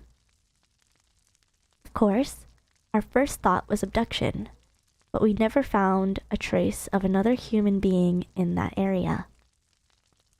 The little girl was also insistent that he wasn't a normal man, but that he was tall and covered in hair, like a bear, and that he had a weird face. We searched the area for weeks. It was one of the longest calls I've ever been on, but we never found a single trace of that kid. The other was a young woman who was out hiking with her mom and grandpa. According to her mother, her daughter had climbed up a tree to get a better view of the forest, and she'd never come back down. They waited at the base of the tree for hours, and never found a trace of her. I have no idea where she could have possibly gone, because neither her mother or grandpa saw her come down. Story 1! You know, maybe she just climbed her way up to Skypiea. Sorry, I will not joke. What if this is real? No. We are solemn. But my heart and hope is that maybe she just went into the cloud village. I know, is that you? Okay. A few times I've been out on my own searching with a canine. They've tried to lead me up straight cliffs. Not hills, not even rock faces. Straight, sheer cliffs with no possible handholds. It's always baffling. And in those cases, we usually find the person on the other side of the cliff, or miles away from where the canine had led us. I'm sure there's an explanation, but it's short of strange.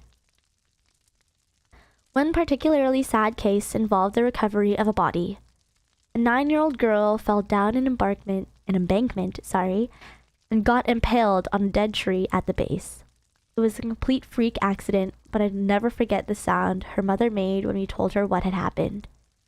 She saw the body bag being loaded in the ambulance, and she let out the most haunting, heartbroken wail I've ever heard. It was like her whole life was crashing down around her, and a part of her had died with her daughter. I heard from another SAR officer that she killed herself a few weeks after it happened. She couldn't live with the loss of her daughter. So sad. Next. I was teamed up with another SAR officer because we'd received reports of bears in the area. We were looking for a guy who hadn't come home from a climbing trip when he was supposed to, and we ended up having to do some serious climbing to get to where he figured he'd be. We found him trapped in a small crevasse with a broken leg. It was not pleasant. He'd been there for almost 2 days, and his leg was very obviously infected.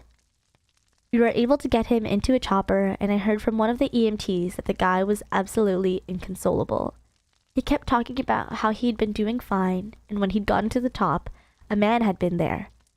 He said that the guy had no climbing equipment, and he was wearing a parka and ski pants. He walked up to the guy, and when the guy turned around, he said he had no face. It was just blank. He freaked out and ended up trying to get off the mountain too fast, which is why he'd fallen. He said he could hear the guy all night, climbing down the mountain and letting out those horrible, muffled screams. That story bothered the heck out of me. I'm glad I wasn't there to hear it.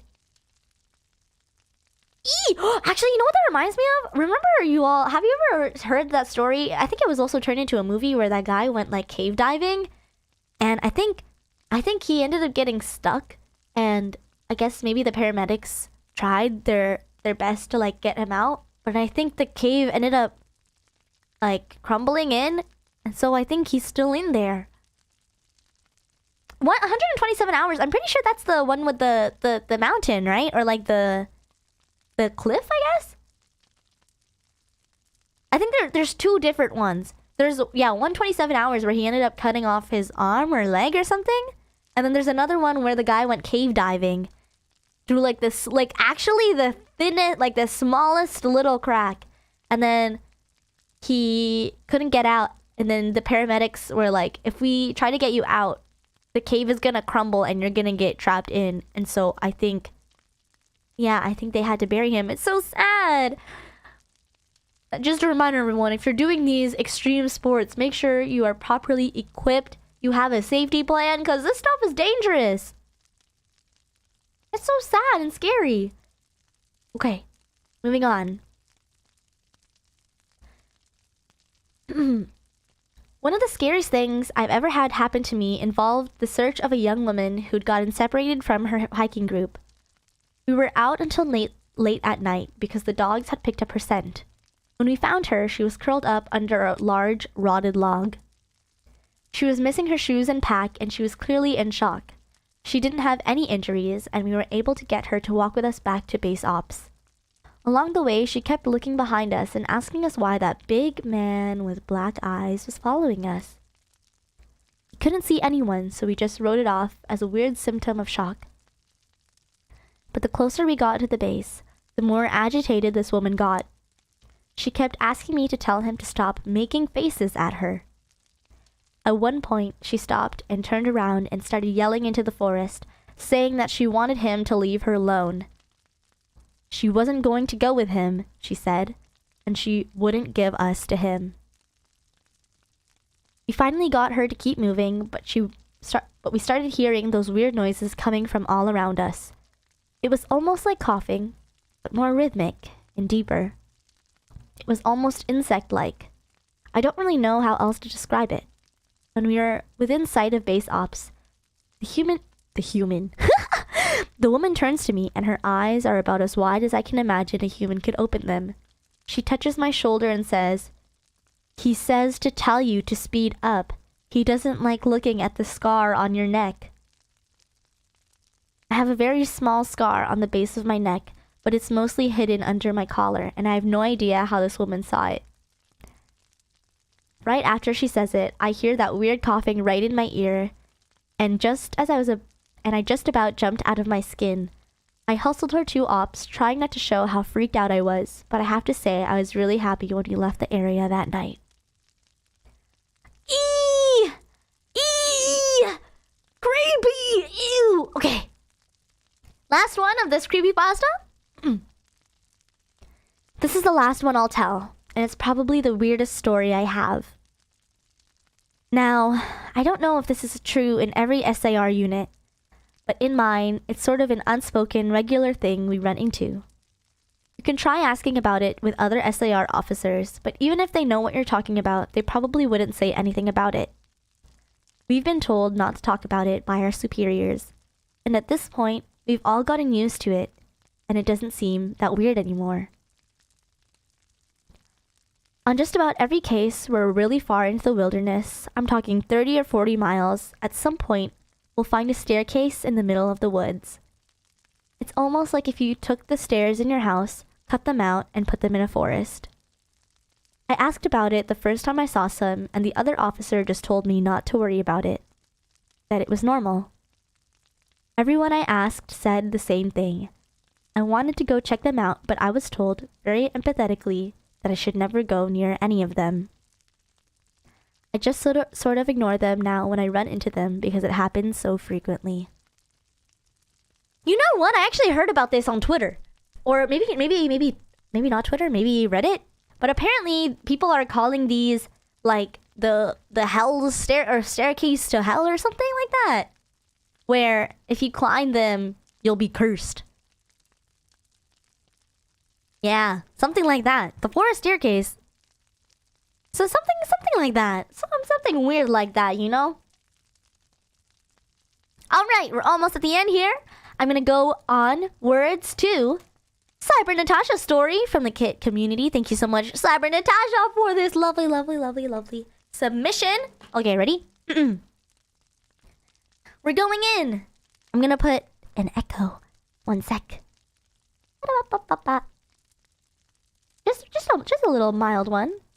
So it sounds like we're somewhere. Let's go, Natasha. Okay. Are you all ready?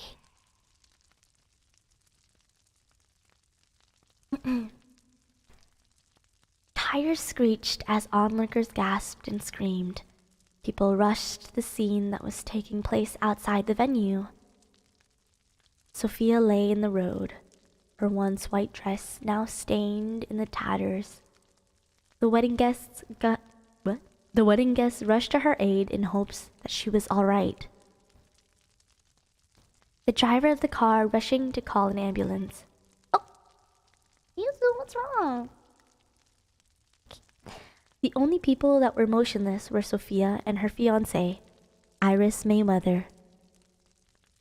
Iris was a world-famous model. She had become renowned for her career appearing in magazines, commercials, and even in movies. The only people that were... Oh, no, I read that. As she watched the scene unfold in front of her, she couldn't move. Her fiancé's life was on the line, and it was her fault. Sophia stormed out of her own wedding ceremony after telling Iris she knew the truth. Sophia's last words to her still echoed in her ears. I know about your mistress. Oh, gee. 2 years had passed since Sophia's funeral. Iris's affair had become public knowledge, leading to her immediate dismissal by her agency and backlash from her friends and fans. Her mistress abandoned her, leaving Iris alone and recluse. She searched high and low for modeling jobs, going to every agency she could in order to keep working. No company wanted to hire the infamous model who cheated on their fiancé. After much searching, a little-known talent agency were able to offer a job to her. 2 months after her dismissal, the New Vision company hired Iris, suggesting to her that everyone deserves a second chance. Iris knew it was more about raising the notoriety of the company. She didn't care. She needed money and they could offer her that, even if it was less than she was used to. Iris, I need a little more from you, Mike, the photographer, stepped back from his camera. I'm sorry. Iris forced a smile. It just didn't feel genuine. 2 of the crew stood around the park bench being used for the shot. Iris, have you looked at your portfolio since you've been here at New Vision? Mike asked. No. Iris, despite working for the company for the best part of 2 years, no longer had the stomach to face her own image, not her modeling pictures, nor her professional pictures. She hadn't even taken a selfie since Sophia had gone. The crew of the shoot exchanged looks. The shoot continued, but Iris struggled to achieve the results asked of her. Iris picked the mail off her apartment floor. Bills, bills, bills. The last thing in the stack was from New Vision Talent Agency. It was the latest magazine in which her photos were featured. She sighed to herself. She threw the mail on her coffee table and remembered what Mike had said to her a few weeks ago. She looked at the envelope on the table. After a moment of hesitation, she opened the package and looked over the cover of the magazine. Her picture hadn't made the front cover again, nothing new.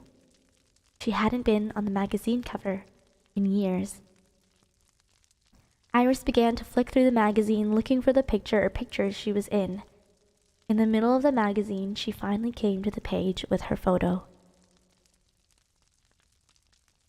She saw her face without a mirror for the first time, and she could finally see the expression she used for the photo. She felt what Mike felt that day. Her expression was lifeless, fake, pitiful.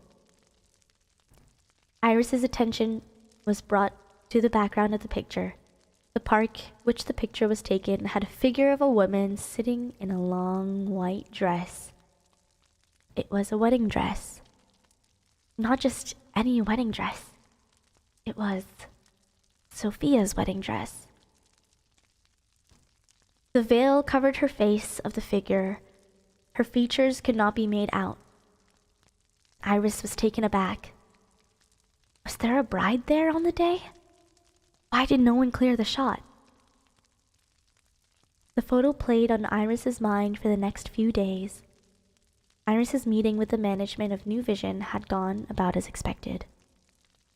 As she was about to head home for the day, she noticed Mike was in the archive room and decided to go in. Mike had laid out photos of Iris from many of her projects she had with the company. "Oh, Iris, I didn't know you were still here." "I just got out of my meeting," she replied. "I thought about what you said." Before Iris continued, she looked down the photos on the table from her previous shoots. Every single one, every single picture on that table, in the background, there was a figure of a bride in Sophia's wedding dress, her veil covering her face. Why? Why is there a bride in all these pictures? Are you mocking me? She demanded an answer from Mike. Huh? Mike asked. A bride in every single picture I've done for this company. I thought I was here to get a second chance, and you've all been laughing behind my back. Where's the bride? Mike asked. Here, she pointed to one of the pictures. Here, to another. Here, and here. Mike looked over to Iris. There's nothing there, Iris. There's nothing there. Finn!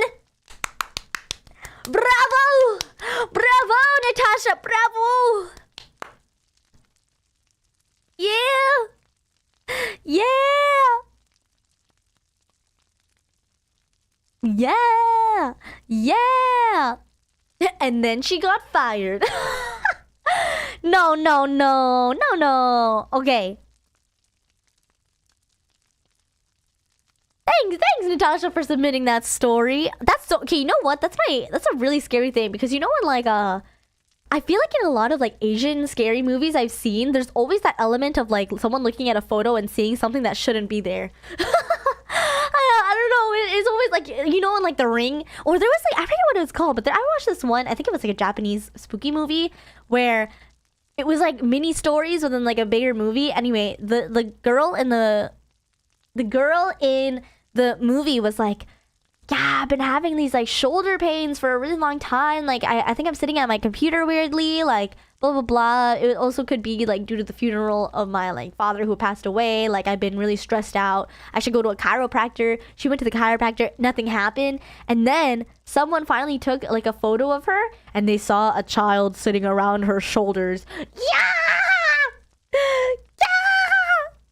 Yeah, I hate that. But you know why? I think that's a lot. I feel like spiritual energy is a really big concept in a lot of like in a lot of cultures also, like, you know, when I think this is a thing in like East Asian culture where you cut your hair to like symbolize like letting go of your past and things like that, which is really interesting. Scary. I think that's an actual yokai. Yeah, probably. Okay, we have one story here submitted to us by a Crunchyroll employee named Julia. Oh my gosh. Oh, is there anyone from Brazil in chat? I have a question. How do you read XUXA? Is it Shusha? Shusha? XUXA. How do you read that phonetically? Tsuna. Hi, Hime. Long time no see. Oh, don't worry. Maidly, thank you so much for being here. Shusha? Shusha? Steve, thank you so much for the peach super chat. I really appreciate it. Thank you. Thank you. Shusha. Okay, Shusha Meneghel was a true phenomenon on Brazilian television in the 1980s, especially amongst kids with the Show da Xuxa TV program. So, of course, a toy company partnered with Xuxa to produce dolls inspired by her, which quickly became a fever especially amongst young girls. Legend says that in the late 1980s, a 2-year-old began tirelessly asking her mother to give her a Xuxa doll. Unemployed and without money, the woman said that she would only make it if the devil sends the money. Huh? Mama? Why? And mysteriously, that's exactly what happened in the next day. The woman received just the exact amount to buy her daughter's toy. However, the attempt to please the girl turned to be a huge tragedy. The girl was so happy with the gift that she wanted to sleep holding her new favorite toy. But in the middle of the night, the toy acquired huge claws and scratched the girl all over. Some say that the girl barely survived the attack. Others say that she didn't make it and the evil doll stole her soul. But either way, the next day, the mother found the doll's nails were smeared with blood. Finally, the woman would have taken the doll to the Metropolitan Cathedral of Nossa Senhora de Ponte, where Monsignor Mauro Vellini would have exorcised the toy. The doll would have been kept chained in the sacred museum of the cathedral. When news about the doll made it to the newspapers, a crowd gathered in front of the cathedral to try to see the doll. However, Vellini closed the doors of the place and said it was all a rumor. Oh my god, another day where I do not stand creepy dolls. I'm sorry, I love my figures. I love my figurines, but I could never. Oh my god, no. No, I hate dolls. Okay, we're on the last one. This is from Michael206. Oh, this is a really short one. Okay, let's read this one, chat. There's no title. It's the middle of October, and the breeze was cold as a freezer. A child had a Lego Mario figure along with Luigi. The child played with them all the time, especially after school. Suddenly, on one faithful Friday, he noticed Mario had stood up. The boy remembered he put the toy down on his bed, so he placed him back into the... Ah! Oh my god, Yuzu just pushed something off the counter and now I'm scared. Sorry, okay. Oh. Okay, put the down... What? Put the toy down on his bed. Sorry, that was a jump scare. I just heard rustling and I got scared. I have goosebumps. Oh my god, Yuzu, why would you do that? Oh, the lights are actually off in my room right now too. I'm scared. Okay, sorry. So, I can't. I'm scared. Can I turn on the light? Oh my god. I just looked out the window and it's getting dark. Okay. So he placed him back in the position. Later, his lights blooming and his frozen screen said, Lego Mario time. That is scary. Yuzu jump scare for real. The child was shocked. He tried to remove the batteries, but it didn't work. It kept getting louder and louder. Suddenly, it stopped. The kid was relieved. He safely put him in a storage bin forever. I think that doll is cursed too. I think all dolls are cursed at this point. I never want to watch Annabelle or whatever that... What is that movie? I just can't. You know, oh, has anyone ever heard? There was like this person in like America somewhere where they have like the Museum of the Occult. Why are there always dolls? Why did this one have to be a Lego? I love Lego and now I think they're all cursed. No, I know it's the Museum of the Occult, I believe. I think there's like a mini documentary on YouTube if you're interested in like watching and seeing. Also, I don't know if anyone else knows this. I'm pretty sure there's like a garden in Europe somewhere where it's like the most poisonous garden ever, and the guy or the person who owns it basically has cultivated and found all the world's poisonous plants and flowers and herbs, and he grows them in his garden. And when you go there, I think you have to sign a waiver to like not touch the things in there because some of the things are so poisonous that even if you touch them, you'll die. But yeah, you should. I think it's creepy that those old dolls are made with human hair. No! No, no, no, no, no, no, no. But oh my gosh, everyone, we did that right on time. I want to eat after this story. No, no, we did that right on time, everybody. Thank you so much for joining Hime's Halloween read along. I hope you all had fun. This is like the first time I've done one of these things. Maybe I'm good at reading? Pause? Hold on. I did mess up a couple of times, but it's inevitable, okay? I don't read, usually. Nonetheless, I think it was a lot of fun. And it was really cool to read everybody's submissions, too. So thank you so much, everybody who sent something in. We survived the frights. You have a nice reading voice? Oh, thanks. Oh my gosh, wow. Why would you say that? Now I'm like shy. Oh my gosh. Hime can read? Yes! Let's go! I can read! Dolls are cursed. Happy Halloween. Thank you so much, Curly Ray. Hime should do audiobooks? I don't know about that. I feel like I get really nasally if I read too long. I'm shy.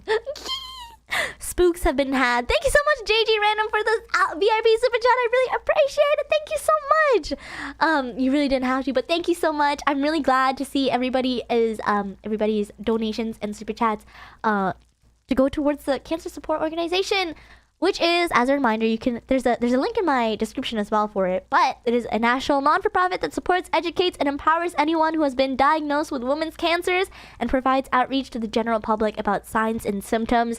So thank you everybody who has gotten a new membership, gifted a membership, renewed their membership, given a super chat, just even being here. Thank you so much. I really appreciate it. It is all going to such a great cause. And if you or anybody you know is going through the journey of a woman's cancers, just know that my heart is with you. I hope you can all be strong because, you know, life, we gotta stick together, you know? We gotta stick together through the tough times. So yeah, thank you so much, everybody. I really, really appreciate it. And I hope you all enjoyed this new style of stream. You know, usually I'm a gamer, a food tier lister. But today, I'm an ASMRer. Today, I'm a reader. Today, I'm an intellectual. Omnify-centric, thank you so much for this VIP super chat. Thank you. Can you sing us a Halloween song before you go? This is Halloween. This is Halloween. Ba ba ba ba ba ba ba ba ba ba ba ba ba. John Torres, thank you so much for the VIP super chat. I really appreciate it. Thank you, John Torres. Carlos, thank you so much. Did you read my scary poem as well? I don't know. I don't think so. I'm so sorry for missing it. But I will go look at the email later and read it. Thank you so much for sending in your submission, though. I really do appreciate it. Thank you. And Pisa, you're always so kind with your super chats and gifted memberships. Thank you so much, Pisa. I really appreciate you being here.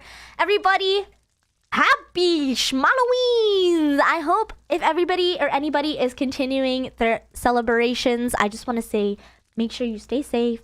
Have lots of fun. If it's cold, make sure you bring a jacket. If someone says treat, when you say trick or treat, just I don't know, just start flossing in front of them. I don't know. What are you supposed to do in that point in time?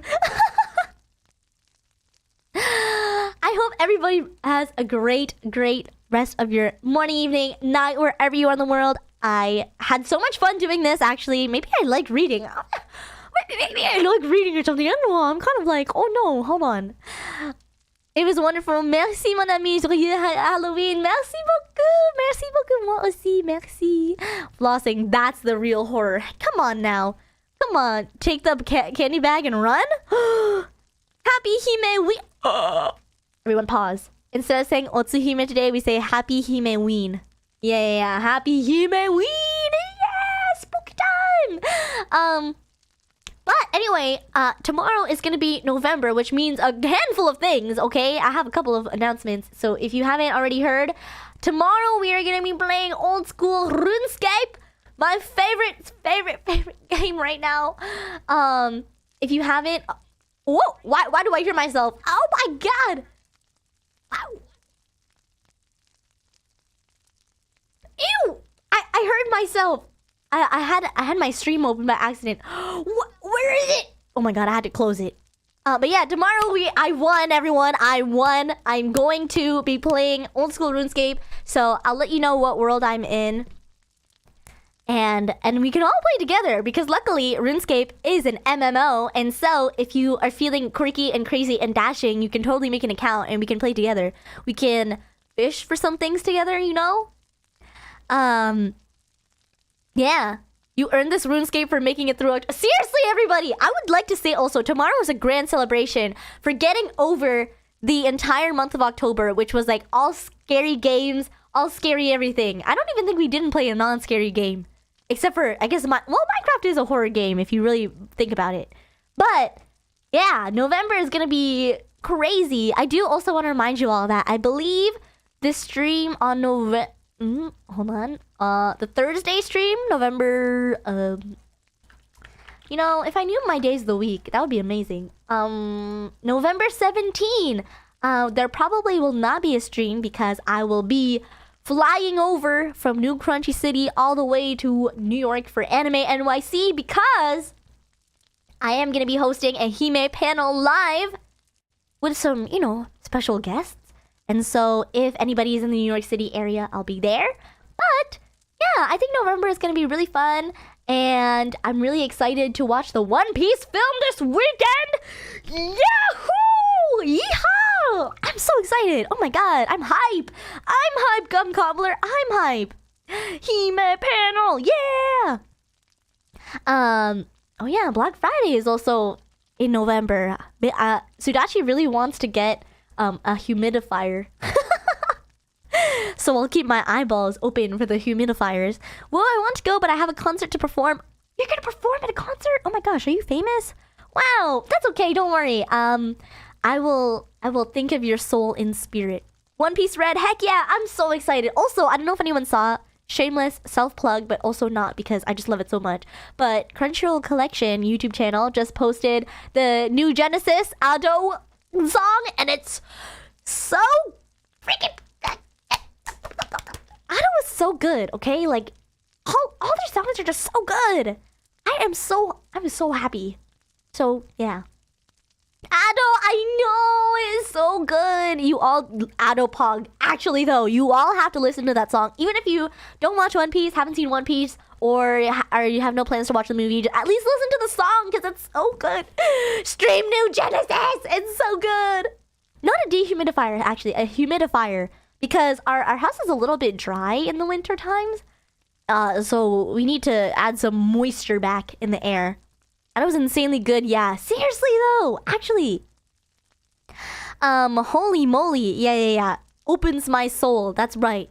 Dehumidify? I don't know which, it's one of the humidifiers. But anyway, yeah, tomorrow we'll be streaming RuneScape, and let me see if I can see anything else on the schedule that I can spill some secrets to you all.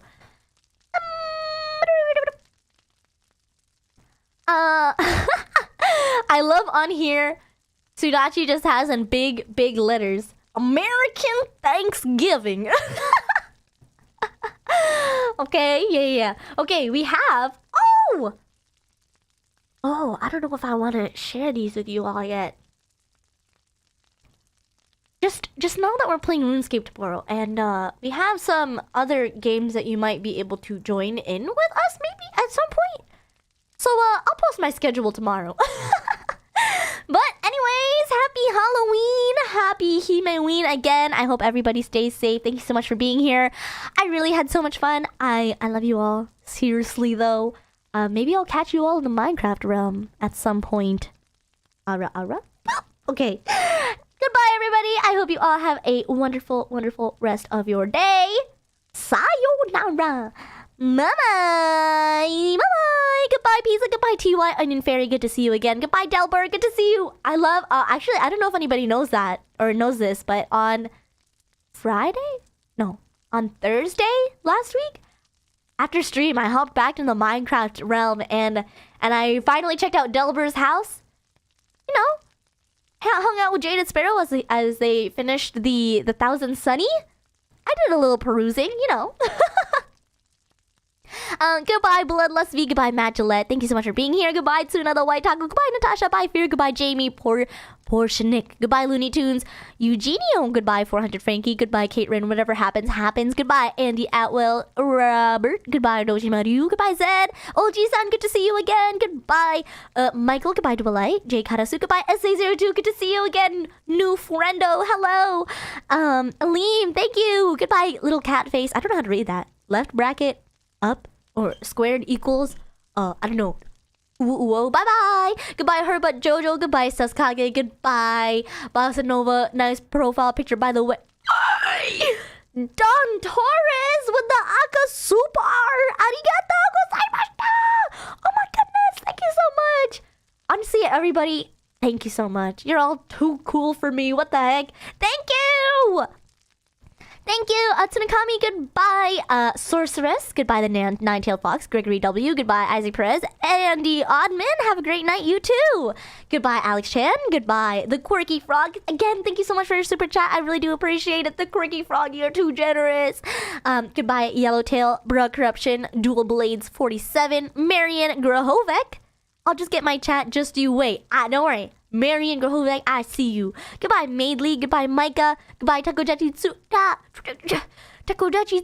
Goodbye, Curious Itori. And before I forget, let me turn back on my BGM. Bye, everybody. Goodbye, Christopher Hartman. Goodbye, Mike Ridgeview. Kenshin. Goodbye, Joshua. Goodbye, Teruzuki. JG Random. See you later. Bye-bye.